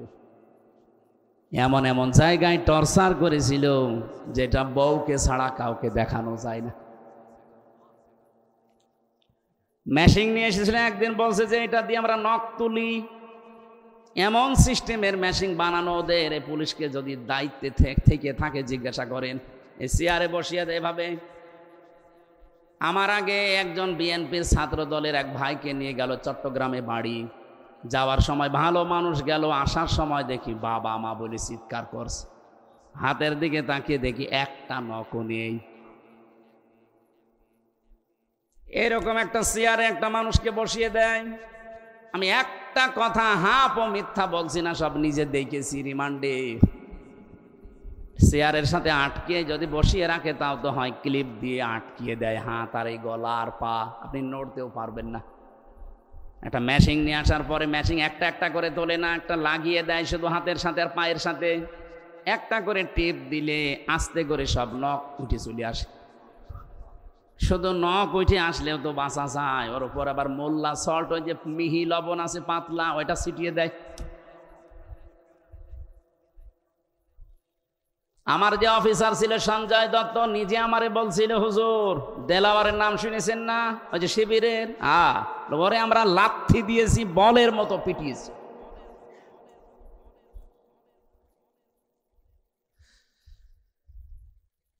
দাড়িপাল্লার প্রতীক শুধু আমরা দেখতে পাচ্ছি, কিন্তু ন্যায় বিচার আজও পাইনি। আমার মন ডেকে বলে, এবার যদি সত্যিই দাড়িপাল্লা আমরা দেখতে পাই, আমরা চাচ্ছি যারা দায়িত্বে আছে, ন্যায়ের এই পথিক, এই দাড়িপাল্লা এবং নিবন্ধন ফেরত দেওয়া লাগবে।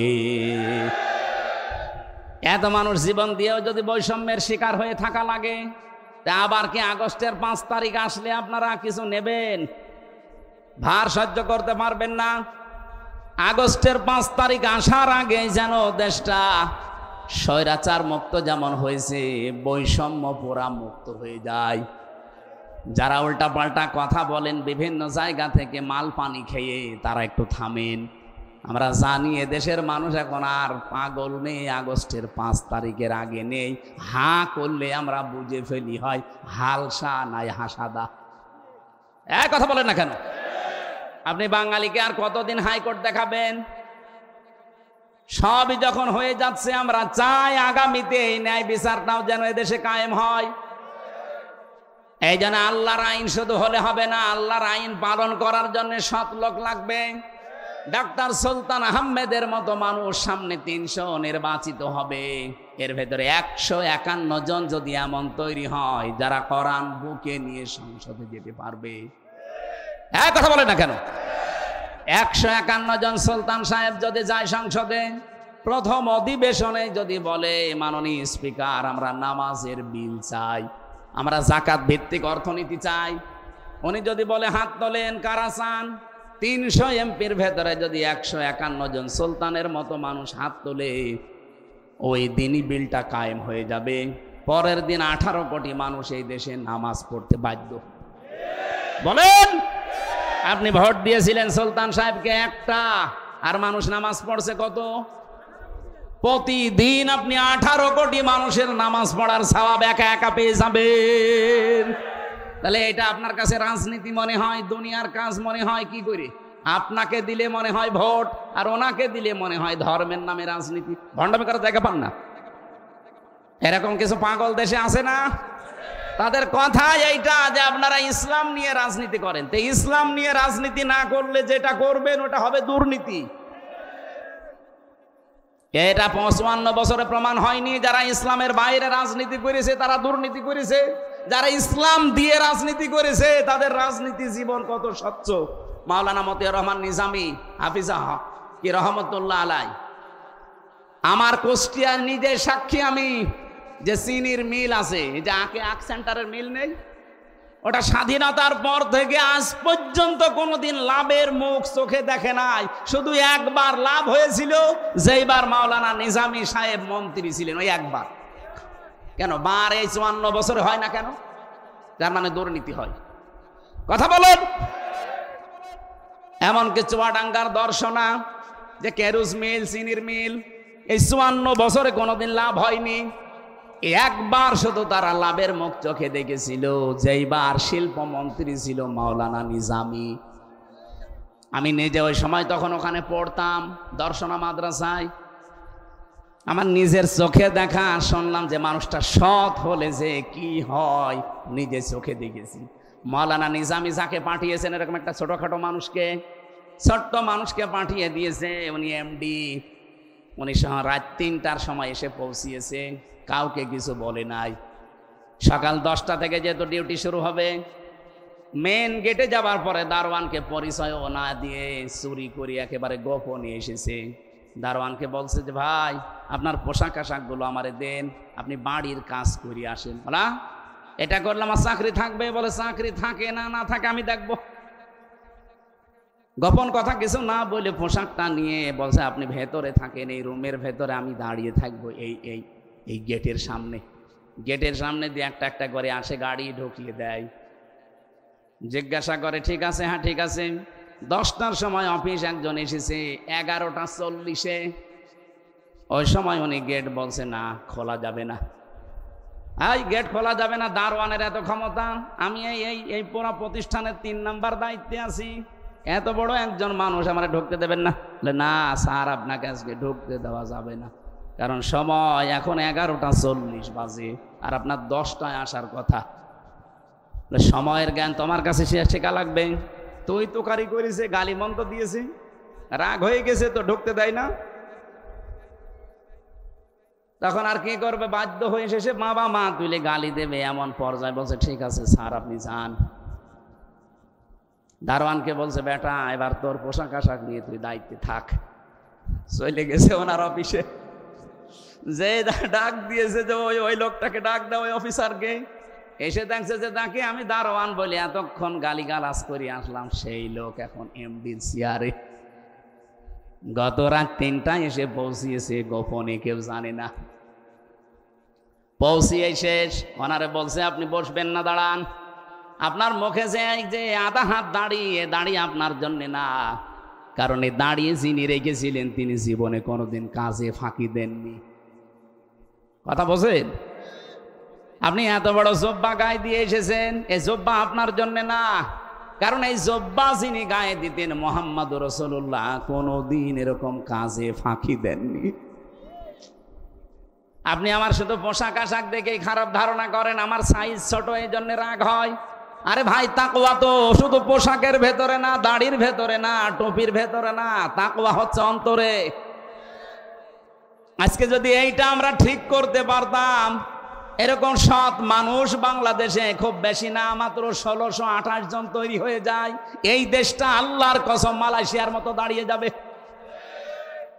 আমার কুষ্টিয়া বিশ্ববিদ্যালয়ের বড় ভাই ম্যাজিস্ট্রেট আব্দুল জব্বার মন্ডল, রাজশাহী বাড়ি, বাগমারা থানায়, দেখেছেন না, চমক দেখিয়ে দিয়েছে। তারপরও তার পেছনে সেরকম ব্যাকআপ নেই।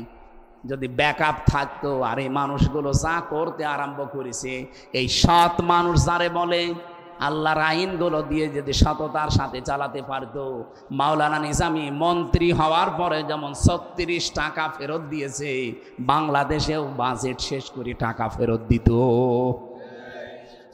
এমনি আল্লাহর আইন চাই, সৎ লোকের শাসন চাই বলি নাই, বলেছি এই কারণে আমরা চাই আগামী বছরে, আগামী নির্বাচনে সুলতান আহমেদের মতো মানুষ যেন 300-র ভেতরে 151 জন কোরআন বুকে নিয়ে যেতে পারে। এটা যদি কারো কাছে রাজনীতি মনে হয়, হ্যাঁ এটা আমার রাজনীতি, আপনার যা ভালো লাগে করেন। যদি মনে হয় এটা দুনিয়ার কাজ, হ্যাঁ এটাই দুনিয়ার কাজ। এটা যদি ধর্ম ব্যবসা মনে হয়, এইটাই আমার ধর্ম ব্যবসা। আমি চাই এ কোরআনকে ইনার মতো মানুষ বুকে নিয়ে যাবে সংসদে। কথা বলেন না কেন? এতদিন যেতে পারেনি, এই কারণে আমরা এততে পিছিয়ে আছি। আপনি যেতে দেন, 54 বছর তো দেখলেন, যা তা একবার দেখা যায় না একটু। এবার আমরা দেখতে চাই কিনা বলেন তো? আন্দাজে হাত তুলবেন না। দেখতে চান যারা, তারা হাত তোলেন। লিল্লাহে তাকবীর। দেখেন তো হাত তোলেনি কে? দেখেন না, এখন অনেকে হাত তোলেনি, আমি দেখতে পাচ্ছি। ঠিক আছে, আপনার তোলা লাগবে না, আপনি ওই 54 বছরে ফিরে যান, যান। কিন্তু এবার বাংলাদেশে আমরা যা দেখলাম, জরিপ, আন্তর্জাতিক জরিপগুলো দেখেন, আগস্টের 5 তারিখের আগে এই দেশে মাত্র 100 জনের 15 জন মানুষ বলতো যে আমরা এই দেশে রাষ্ট্রীয়ভাবে ইসলাম চাই। তার ভেতরে সুলতান সাহেব একজন, মাত্র 15 জন। জিজ্ঞাসা করে দেখেন ওনারে, উনি রাষ্ট্রীয়ভাবে ইসলাম চাই কিনা। কিন্তু এখন এই যে মে মাসের, আজকে চলছে 17 তারিখ, মে মাসের 11 তারিখের রিপোর্ট বলছি, এটা আমি নিজে বানিয়েছি, মাইক্রোসফট বানিয়েছে, খ্রিস্টানরা বানিয়েছে, তামাম দুনিয়ার 257টা দেশ। এই বাংলাদেশের রিপোর্ট হচ্ছে, এখন এই দেশে 100 জনের 77 জন মানুষ বলছে আমরা রাষ্ট্রীয়ভাবে ইসলাম চাই। কারণ মানুষ এখন বুঝে ফেলেছে, গোবিন্দ পরামানিকের মতো হিন্দু, ওই বেটা বলছে যে ইসলাম যদি এ দেশে কায়েম থাকে, তাহলে আমরা অন্য জাতির মানুষেরা সবচাইতে বেশি নিরাপদে থাকতে পারবো। এমনি বলছে না, বাস্তবতা বুঝে বলছে। আমরা এটা চাই না বলেন তো? এই জন্য ন্যায় ইনসাফের পথিক, এই দাঁড়িপাল্লা, এই নিবন্ধন অবৈধভাবে যারা আটক করে রেখেছিলেন, হাইকোর্ট পর্যন্ত এ কথা বলছে যে পৃথিবীতে এই প্রথম নিদর্শন, 8ম নিদর্শন, এটা 9ম নিদর্শন দুনিয়ায়, যে কোর্টের দ্বারা কারো নিবন্ধন, কারো প্রতীক বাতিল হয়। এ পৃথিবীতে কোনো জায়গায় আমরা শুনিও নি, দেখিও নি। তাহলে কি অবিচার চলেছে আপনি বলেন? এই বৈষম্য আর থাকতে দেওয়া যাবে? আগামীতে চাই এগুলো ফেরত দিয়ে দেন। জনগণ যারে চাইবে সে যাবে, জোর করে গেলে যে টিকে থাকা যায় না। যারা 41 সাল টার্গেট দিয়েছিল, গেছে? বলেন বলেন না, টার্গেট দিলে সব হয় না। আল্লাহর আইন লাগবে এবং সৎ মানুষের শাসন এই জমিনে আমরা যদি দেখতে চাই, আল্লাহ রাব্বুল আলামিন চর্ম চোখে তুমি এটা দেখার তৌফিক দিও যে দেশটা অন্তত তোমার কালাম দিয়ে চলছে। আপনি মিনি জান্নাত হয়ে গেছে দেখতে পাবেন। আমি চলে গিয়েছিলাম অন্য লাইনে, যে কথা বলতে চাচ্ছিলাম, প্রথম আমি আরম্ভ করেছিলাম এই কথা নিয়ে যে পৃথিবীতে আপনি 3টা জায়গায় সম্পদ খরচ করলে জবাব দেওয়া লাগে না। তার ভেতরে 1 নম্বরে কোরআন প্রসারে, কোরআন প্রসারে, কোরআন শিক্ষায়, আর কোরআন কায়েমে। আজকে থেকে জীবনে সিদ্ধান্ত নিয়ে নেবেন যে যতদিন আছি আমার সব কিছু ব্যয় হবে কোরআন প্রসারে, কোরআন প্রসারে, কোরআন কায়েমে। আল্লাহ আমাদেরকে কবুল করেন, বলেন আমিন।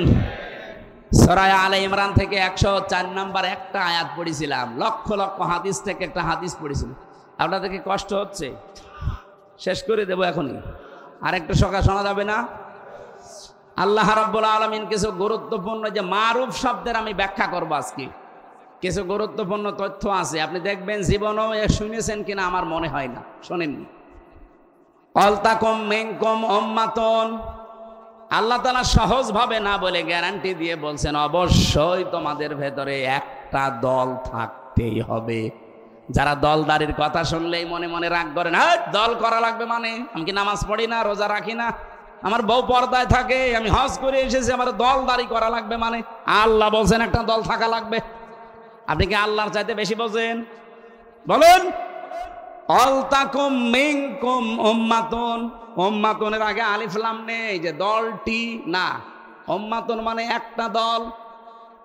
অবশ্যই তোমাদের ভেতরে মধ্যে একটা দল থাকতেই হবে। কি করবে সেই দল? ইয়াদউনা ইলাল খায়র, যারা ভালো কাজে মানুষকে ডাকবে। এখন ভালো কাজ কি? আমরা বাংলাদেশের মানুষ অধিকাংশ মনে করি ভালো কাজ মানে চলো ভাই সলিমুদ্দিন নামাজ পড়তে যায়, ভালো কাজ। কে বলেছে আপনাকে? চলো ভাই সলিমুদ্দিন ওই জায়গায় মিলাদ হচ্ছে, একটু মিলাদে যাই। কে বলেছে এটা ভালো কাজ?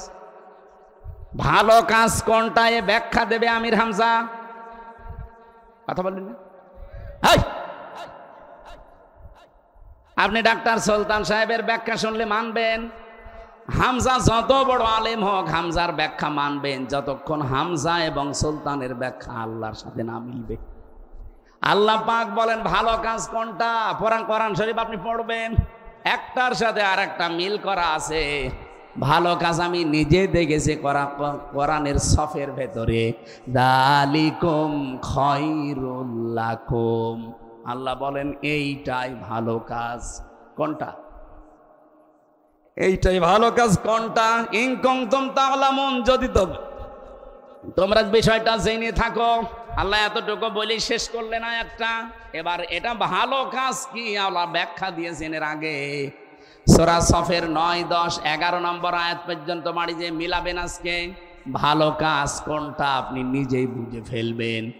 রব্বুল আলামিন জানাতে চেয়েছেন, হাল আদুল্লুকুম আলা তিজারাতিন তুনজিকুম মিন আযাবিন আলীম। আমি কি দালালাত করব, ইঙ্গিত দেব, তোমাদেরকে বলে দেব, সন্ধান দেব, জানাবো যে পৃথিবীতে একটা কাজ যদি তোমরা করো ব্যবসা, তাহলে তোমাদের জাহান্নামের কঠিন আযাবে যাওয়া লাগবে না। সেই ব্যবসাটা, সেই কাজটা কি? তুমিনুনা বিল্লাহি ওয়া রাসূলিহি, আল্লাহর প্রতি ঈমান এমন ভাবে আনবা যে ঈমানের ভেতরে কোনো ভেজাল থাকবে না। এদিকে তাকান, বাংলাদেশে ঈমানদারদের ভেতরে ভেজাল আছে না নেই? আমার মনে হয় এই ভেজাল ঈমানদার যদি আপনি আস্তে আস্তে বাদ দেন তো ঈমানদারি খুঁজে পাবেন না। ঈমানের ভেতরে ভেজাল কিভাবে ঢোকে আমি এখানে 10টা পয়েন্ট লিখেছিলাম। আমরা যে অজু করি, অজু ভেঙে যায় 7 কারণে। কয় কারণে? এই 7 কারণের এক কারণও যদি আপনার ভেতরে পাওয়া যায়, আপনার অজু থাকবে। বলেন বলেন। এই যে রক্ত বের হয়ে গড়িয়ে যদি পড়ে তাহলে অজু ভেঙে যায়। আপনি আলেমদেরকে জিজ্ঞাসা করেন, কিন্তু রক্ত বা পুষ যতক্ষণ আপনার শরীরে লেগে থাকবে, পড়িয়ে যাচ্ছে না, ততক্ষণ আপনার অজু থাকবে। কিন্তু গড়িয়ে পড়ে গেলে অজু শেষ। কথা বলছেন না কেন? এই ভাঙ্গা অজু দিয়ে নামাজ, বলেন বলেন। এটা যেমন সহজে বুঝলেন যে ভাঙা অজু দিয়ে নামাজ হয় না, রোজাও ভেঙে যায়, নামাজও ভেঙে যায়। নামাজ ভাঙে কয় কারণে? 19 কারণে। এর একটাও যদি পাওয়া যায় বলেন তো ওটা কি নামাজ না নামাজ শেষ? ওটা আবার পড়া লাগবে। এগুলো সহজে যেমন বোঝেন, ঈমানও তো ভেঙে যায়, নষ্ট হয়ে যায়। ঈমান যে 10 কারণে ভেঙে যায়, নষ্ট হয়ে যায়, এখানে অনেকেই আমরা জানি না। কথা বলেন না কেন? একটা কারণে, প্রথম কারণ হচ্ছে শিরিক। কেউ যদি শিরিক করে তার ঈমান আর থাকে না, ভেঙে যায়, নষ্ট হয়ে যায়। আবু জেহেলের ঈমান ছিল কিন্তু শিরিক ছিল, এজন্য ওর ঈমানে কোনো কাজ হয়েছে। এখন যদি বলেন আবু জেহেলের ঈমান ছিল মানে হ্যাঁ ছিল। কোরআনের কাছে আপনি আসেন, ওয়ালা ইন সাআলতাহুম মান খালাকাস সামাওয়াতি ওয়াল আরদা লা ইয়াকুলুনাল্লাহ। আল্লাহ বলেন, হে নবী, আপনি যদি আবু জেহেলকেও জিজ্ঞাসা করেন যে আসমান আর জমিন কে বানিয়েছে, ও লা ইয়াকুলুন্না আল্লাহ, গ্যারান্টি দিয়ে বলবে আল্লাহ বানিয়েছে। তাহলে আল্লাহ আবু জেহেলের ইমান ছিল না? ইমান ছিল, পাশাপাশি ও আল্লাহর সাথে শিরিক করতো। এই জন্য ওর ইমান আছে না ভেঙে গেছে? বাংলাদেশে বহু ইমানদার আমরা এখন ইমানের দাবি করছি, কিন্তু ইমান নেই, ইমান ভেঙে গেছে। ও বাংলার মুসলমানেরা, এই জন্য এই ব্যবসা করে যদি আপনি জাহান্নাম থেকে বাঁচতে চান, আর এইটাই যেহেতু ভালো কাজ, তাহলে ইমান আনা লাগবে শিরিক মুক্ত না শিরিক যুক্ত। এরপরে রাসূলিহি, রাসূলের উপরে ঈমান আনা লাগবে। তার মানে নবুয়তের যে জিন্দেগি 40 থেকে 63, এই 23 বছরের 1 সেকেন্ডও আপনি বাদ দিতে পারবেন না। এক কথা বলেন না কেন? উনি যা যা করেছিলেন এই নবুয়তের জিন্দেগিতে তাই করা লাগবে। উনি 13 বছর মার খেয়েছিলেন, আমরা 15 বছর মার খেয়েছি। উনি 10 বছর রাষ্ট্র চালিয়েছিলেন, আমরা 1 বছরও পাইনি। তার মানে এই সুন্নতটা পালন করা লাগবে না? রাসূলের প্রতি ঈমান আনা মানেই তার এই জীবনটা মেনে নেওয়া। 3 নম্বরে কি? অতজাহিদুনা ফি সাবিলিল্লাহ বিআমওয়ালিকুম ওয়া আনফুসিকুম। আল্লাহ পাক বলেন, তারা যুদ্ধ করবে, জিহাদ করবে, সংগ্রাম করবে, আন্দোলন করবে জান আর মাল দিয়ে, যার তার রাস্তায় না, আল্লাহর রাস্তায়। বলেন বলেন। ওয়া ইয়া'মুরুনা বিল মারুফ, তারা ভালো কাজে আদেশ করবে। অবড়গোনাবাসী, ইমান থেকে এবার কথা বলবেন, এই বাংলাদেশে কি ভালো কাজের আদেশ আছে না অনুরোধ আছে? কি আছে? বলেন বলেন। আল্লাহকে এখানে পুরা কোরআনে কোন জায়গায় আপনি পাবেন যে ভালো কাজে অনুরোধ করো? না, হয় তা'মুরুনা না ইয়া'মুরুনা। আপনাকে আদেশ করা লাগবে, আর আদেশের জায়গায় না থাকলে আদেশ করা যায় না। চেয়ারে না থাকলে আপনার আদেশ কেউ শুনবে? বলেন বলেন। আপনি যে আলটা যে খালি রাজনীতি মনে করেন, এইটাই আসল নীতি। আল্লাহ বলেন, ওয়া ইয়া'মুরুনা বিল মারুফ, তারা ভালো কাজের দিকে মানুষকে ডাকবে। ভালো কাজ কোনটা? ওই যে যেটা বললাম, আল্লাহর জমিনে, আল্লাহর রাস্তায় জান আর মাল খরচ করা, এটা ভালো কাজ। ওয়া ইয়া'মুরুনা বিল মারুফ, তারা ভালো কাজে আদেশ দেবে। এই বাংলা অর্থটা আসলে ঠিক নেই। এই আয়াতের ভেতরে বাংলা অর্থ এটা হয় না। ইয়া'মুরুনা, তারা আদেশ করবে, অনুরোধ করবে না, আদেশ করবে, নির্দেশ দেবে, আইন জারি করবে। কিসের? বিল মারুফ। মারুফ মানে কি? এই যে এই ব্যাখ্যাগুলো ঠিক না ভাই, এগা আধুনিক ব্যাখ্যায় নিয়ে আসবেন এই শব্দগুলো। মারুফ শব্দের শাব্দিক অর্থ, এর আগে দেখবেন আলিফ লাম দিন নির্দিষ্ট করে দিয়েছেন, মারিফা, এর আগে বা আছে। ওয়া ইয়া'মুরুনা বিল মারুফ। আমি আলেমদেরকে বলছি এবার, এটা দরকার। এই মারুফটা বোঝাতে হলে আরাফা ইয়ারিফু উরফুন, এর বাংলা অর্থ হচ্ছে পরিচিত হওয়া। কি পরিচিত হওয়া? না পরিচিত আপনি কোথায় হইলেন? আল্লাহ যে নির্দেশ করলেন যে পরিচিত কাজগুলো তোমাকে নির্দেশ দেওয়া লাগবে, পরিচিত কাজ কি? এই পরিচিত কাজ জানার জন্য আপনাকে একটা ক্লাসে যাওয়া লাগবে। এই এদিকে তাকান, যে চলে যায় যাক, আপনি শোনেন আগে।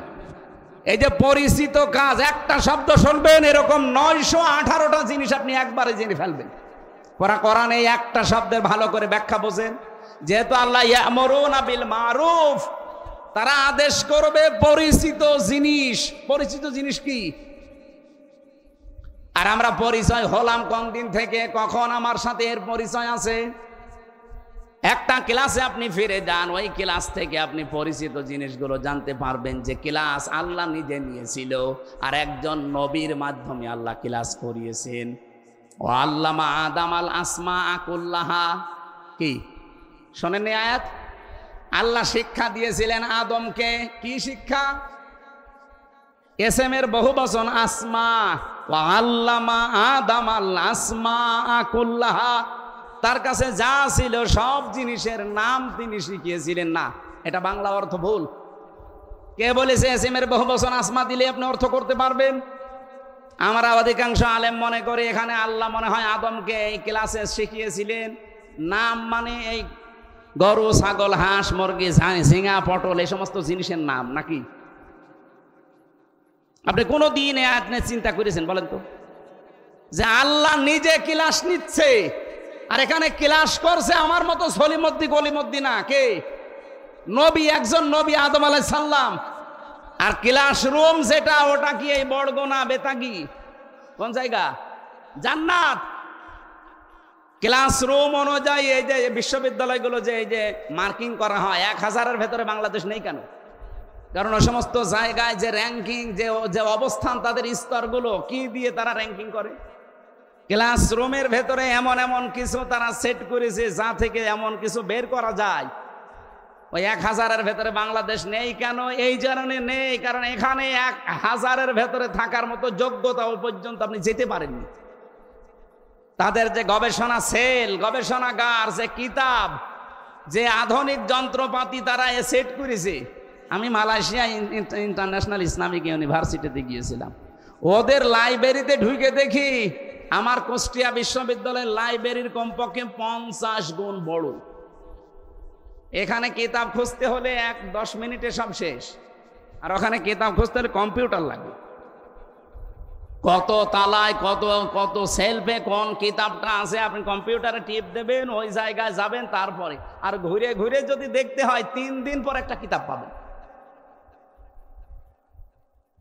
ক্লাসরুম এবং গবেষণাগার ওই পর্যায়ের না হলে গুরুত্বপূর্ণ জিনিস ওখান থেকে শিক্ষা দেওয়া যায় না। আপনি এখান থেকে মিলান, একটা ক্লাস নিচ্ছে আল্লাহ নিজে, শিক্ষক উনি নিজে, ছাত্র আমার মতো হামজা না। ছাত্রকে আদম নবী, একজন নবী, ছাত্র তাও প্রথম নবী।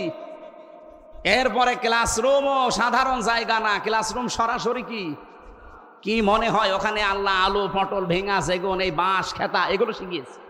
কি শিখিয়েছে? এই যে ইয়ামুরুনা বিল মারুফ, আমরা যেটা বলি যে সৎ কাজের আদেশ করো, কে বলিস আপনাকে? এই পৃথিবীতে যত ভালো ভালো কাজ, ওয়ায়ানহাউনা আনিল মুনকার, তারা নিষেধ করবে না, শুধু বাধার সৃষ্টি করবে না। শব্দের শাব্দিক অর্থ হচ্ছে প্রতিবন্ধকতা সৃষ্টি করা। এই নদীতে স্রোত চলছে, আমি আর ডাক্তার সাহেব যদি বলে ওই স্রোত বন্ধ হয়ে যা, হবে? এটা বন্ধ হওয়ার জন্য কি করা লাগবে? বাঁধ দেওয়া লাগবে। কথা বলছেন না কেন? বেড়ি দেওয়া লাগবে। কথা বলেন। এখানে আমার মতো ডাক্তারের মতো কাবার ইমাম নিয়ে এসে যদি বলেন সু মন্তর সু দিয়ে দিলাম, বন্ধ হবে না, বাঁধ দেওয়া লাগবে। অন্যায় মানে সরাসরি করেছে, মানুষ দেখেছে, 4 জন সাক্ষী হলে যেহেতু প্রমাণ হয়ে যায়, দেখেছে। আমার কাছে জিজ্ঞাসা করছে এই যে সাক্ষী, এই যে এরা, এদের জিজ্ঞাসা করেন, হ্যাঁ ওরা স্বীকার করেছে যে আমরা করেছি, তো হয়েছে কি? এখন কি করব? আমি বললাম এর বিচার হচ্ছে এই মাটির ভেতরে বুক পর্যন্ত গেড়ে দিয়ে পাথর মেরে মেরে ফেলা, এটা কোরআনের বিচার। এটাকে আমি বানিয়েছি, সূরা নূরের ভেতরে আছে না? এখন এটা বলার পর এখন যদি গ্রামবাসীকে বলতাম যে আপনারা আরম্ভ করেন, আমার মনে হয় ওই মহিলা আর ওই পুরুষকে সঙ্গে সার করার আগে আমারে সঙ্গে সার করছে। ওই যে পুলিশ আছে, ধরে নিয়ে যেত, বলতো হুজুর এই দেশে কোরআনের আইন আছে, আপনি ফতোয়া দেন, কার্যকর করতে গেলেন কোন কারণে? আল্লাহ বলেন ওয়ায়ানহাউনা আনিল মুনকার, অন্যায় কাজে শুধু নিষেধ করবে, বাবা সলিমদ্দি এটা করো না। না, ইসলামের আইনগুলো অনুরোধ না, এটা আদেশ। ডু ইট, এটা কর। আল্লাহ কি এরকম আদেশ করে নাই কোরআনে? নাকি বাবা সলিমদ্দি চলো একটু নামাজ পড়তে যায়? কে বলিস আপনাকে? ওয়ায়ানহাউনা আনিল মুনকার, বাধার প্রাচীর তৈরি করা লাগবে। আমরা 54 বছর এটা পারি নাই, যেহেতু এই যে ভালো কাজ কোনটা এটা আজও আমরা জানি না অনেকে। এটা ক্লাসরুমে আল্লাহ শিখিয়েছিলেন আদমকে। এই আসমা মানে শুধুমাত্র নাম না, এই গাছপালা, মাইক, এগুলোর নাম না। এই আসমা মানে যত রকমের ভালো ভালো কাজ আছে, এই অন্যায়ের বাধা দেওয়া আছে, সবগুলো ওই ক্লাসে আমাদের আদম নবীকে, আদি পিতাকে আল্লাহ একদিনে শিখিয়েছিলেন, যেটা ফেরেশতারা জানতো না। কি কথা বলেন না কেন? ওই দিন থেকে আমরা যেহেতু আদমের পৃষ্ঠদেশ থেকে বের হওয়া, ওয়াইদ আখাযা রাব্বুকা মিন বানি আদামা মিন যুহুরিহিম যুররিয়াতাহুম, স্মরণ করো ওই সময়ের কথা যখন আদম নবীর পৃষ্ঠদেশ থেকে তার সন্তানদেরকে আমি আল্লাহ বের করেছিলাম। যেহেতু আমাদের বাবা ক্লাস করেছিলেন, বাবার পেট থেকে আমরা বের হয়েছিলাম, উনি যা যা জেনেছেন সবগুলো আল্লাহ আমাদেরকে ওই বাবার পেট থেকে বের করার সময় জানিয়ে দিয়েছে। এজন্য দুনিয়ায় আসার পরে কেউ যদি লেখাপড়া নাও করে, ও যদি জ্ঞান অর্জন নাও করে, ও এক ক্লাসে যা পেয়েছে কোনটা ন্যায় কোনটা অন্যায় ও কিন্তু এমনি জানে।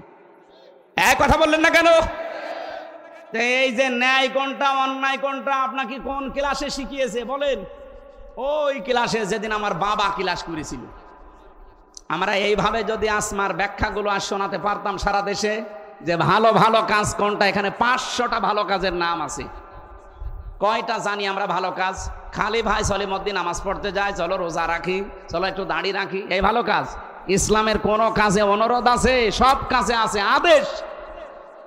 যেই দল এই কাজগুলো করতে চায় যে ভালো কাজে আদেশ করা হবে, অন্যায় কাজে বাধার প্রাচীর তৈরি করা হবে, আল্লাহ বলেন উলাইকা হুমুল মুফলিহুন, এরাই সফল কাম।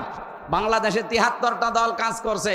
বিবেক দিয়ে বলেন যে এই কর্মসূচিগুলো কোন দলে আছে? যাদের দলে আছে সেই সফল কাম দলে আপনাকে থাকার আহ্বান জানাচ্ছে। এখন যদি আপনার মনে হয় যে না এটা রাজনীতি, হ্যাঁ এটাই আমার রাজনীতি, কোন আলেম নিয়ে এসে বসাবেন, এখানে বসেন আমার আয়াতের ব্যাখ্যা ভুল ধরতে। আমরা আসমার ব্যাখ্যা বুঝি না, মারুফের ব্যাখ্যা বুঝি না, নাহার ব্যাখ্যা বুঝি না, ওই মানধাত আমলে যা লেখা আছে ওইটা পড়ে পড়ে শেষ করে দিই।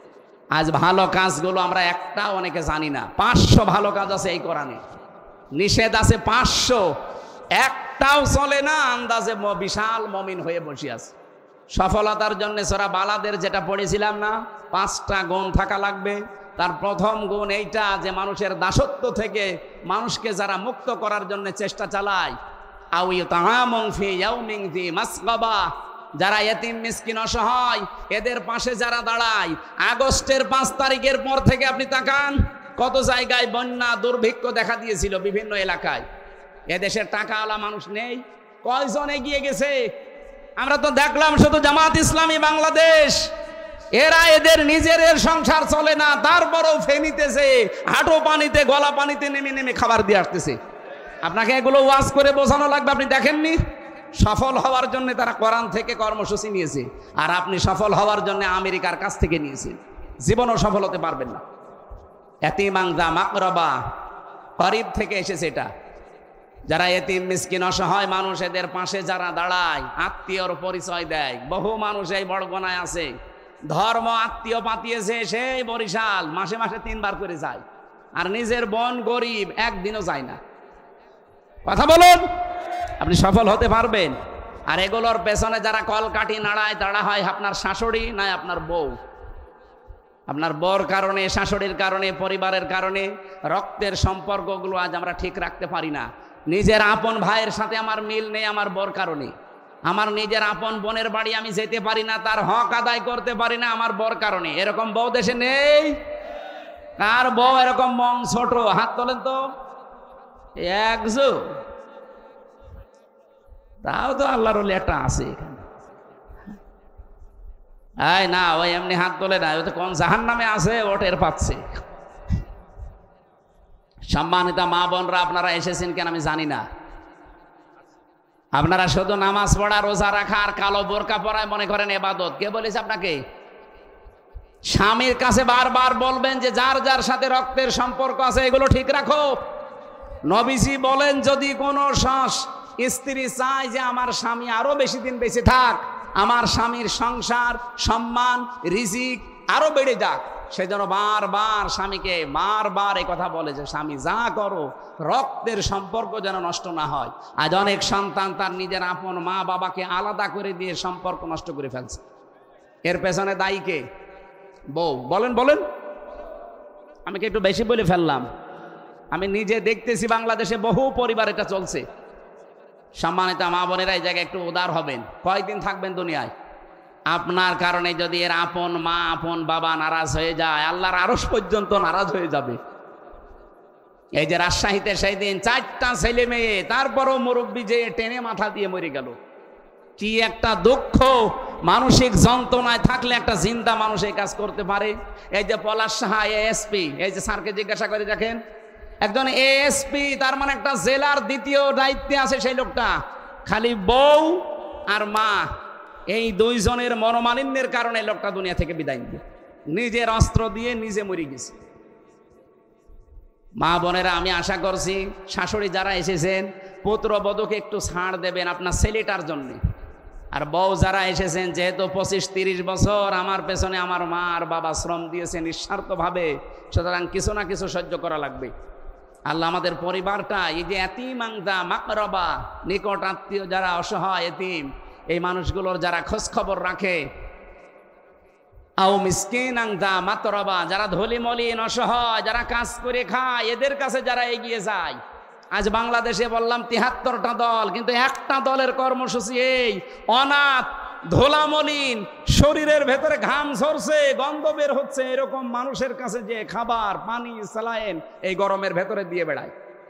এ জেলায় দিয়েছে কিনা আমি জানি না, আমার কুষ্টিয়াতে অলরেডি দিয়েছে এবং দেখতেও পাচ্ছি। অনেক মানুষ আবার টিটকারি করে, 20 টাকার পানির বোতল আরে 10 টাকার স্যালাইন, 30 টাকা দিয়ে আবার। আপনি 30 টাকাও দিয়েছেন?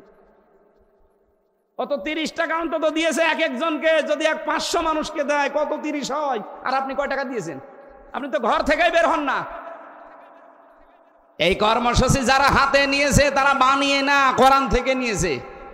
সুম্মা কানা মিনাল্লাযীনা আমানু, তাদের আরেকটা গুণ আছে, তারা ঈমান আনার পরে ওয়াতাওয়াসাউ বিস সাবরি ওয়াতাওয়াসাউ বিল মারহামা, দুনিয়ায় যত কঠিন পরিস্থিতি হোক ধৈর্য ধারণ করে, সবর করে, যে যার পাপের শাস্তি সে পেয়ে যাবে। এবং তারা রহমদিল হওয়ার জন্য একে অন্যকে উপদেশ দেয়। উলাইকা আসহাবুল মাইমানা, আল্লাহ পাক বলেন এই মানুষগুলোই সৌভাগ্যশালী, এরাই সফলকাম হবে। আল্লাহ এদের দলে শামিল হওয়ার তৌফিক আমাদের দান করেন, বলেন আমিন। আমি জেলখানায় বসে বসে যেই কাজগুলো করেছিলাম তার ভেতরে অন্যতম একটা বই লেখা, বহু কষ্ট করে পারিবারিক জীবন নিয়ে, মেয়েদের এই জীবন নিয়ে লিখেছিলাম। আর বাইরে থাকতে লিখেছিলাম 6টা। এই 7টা বই আমার এখন পাবলিশড আছে, তার ভেতরে এই বইটা গুরুত্বপূর্ণ। এটা দাম্পত্য সমস্যা এবং তার সমাধান, মেয়েদের জন্য যারা আছেন, মায়ের জন্য, মেয়ের জন্য, বউর জন্য নিয়ে যাবেন, যে পড়াবেন। 120 পৃষ্ঠা আছে। আর একটা আছে শিক্ষিত মানুষদের জন্য, সৃষ্টি নিয়ে লিখেছিলাম, এটাও শিক্ষিত মানুষরা পারলে নিয়েছেন। আর একটা আছে মেয়েদের আদর্শ, কারা কারা আদর্শ হবে। আজকে যে নারী কমিশন জমা দিচ্ছে, যা আজকে সকালে মিছিল করেছে, যারা বাঁধন সহ যারা মিছিল করেছে, ওইগুলোকে আপনার আদর্শ হবে নাকি আর আদর্শ হবে কারা? এর মধ্যে আছে, ওই গাড়িতে আছে মনে হয় নাকি, এই যে বামে গাড়িতে আছে, যাওয়ার সময় নিয়েছেন। আল্লাহুম্মা আমিন।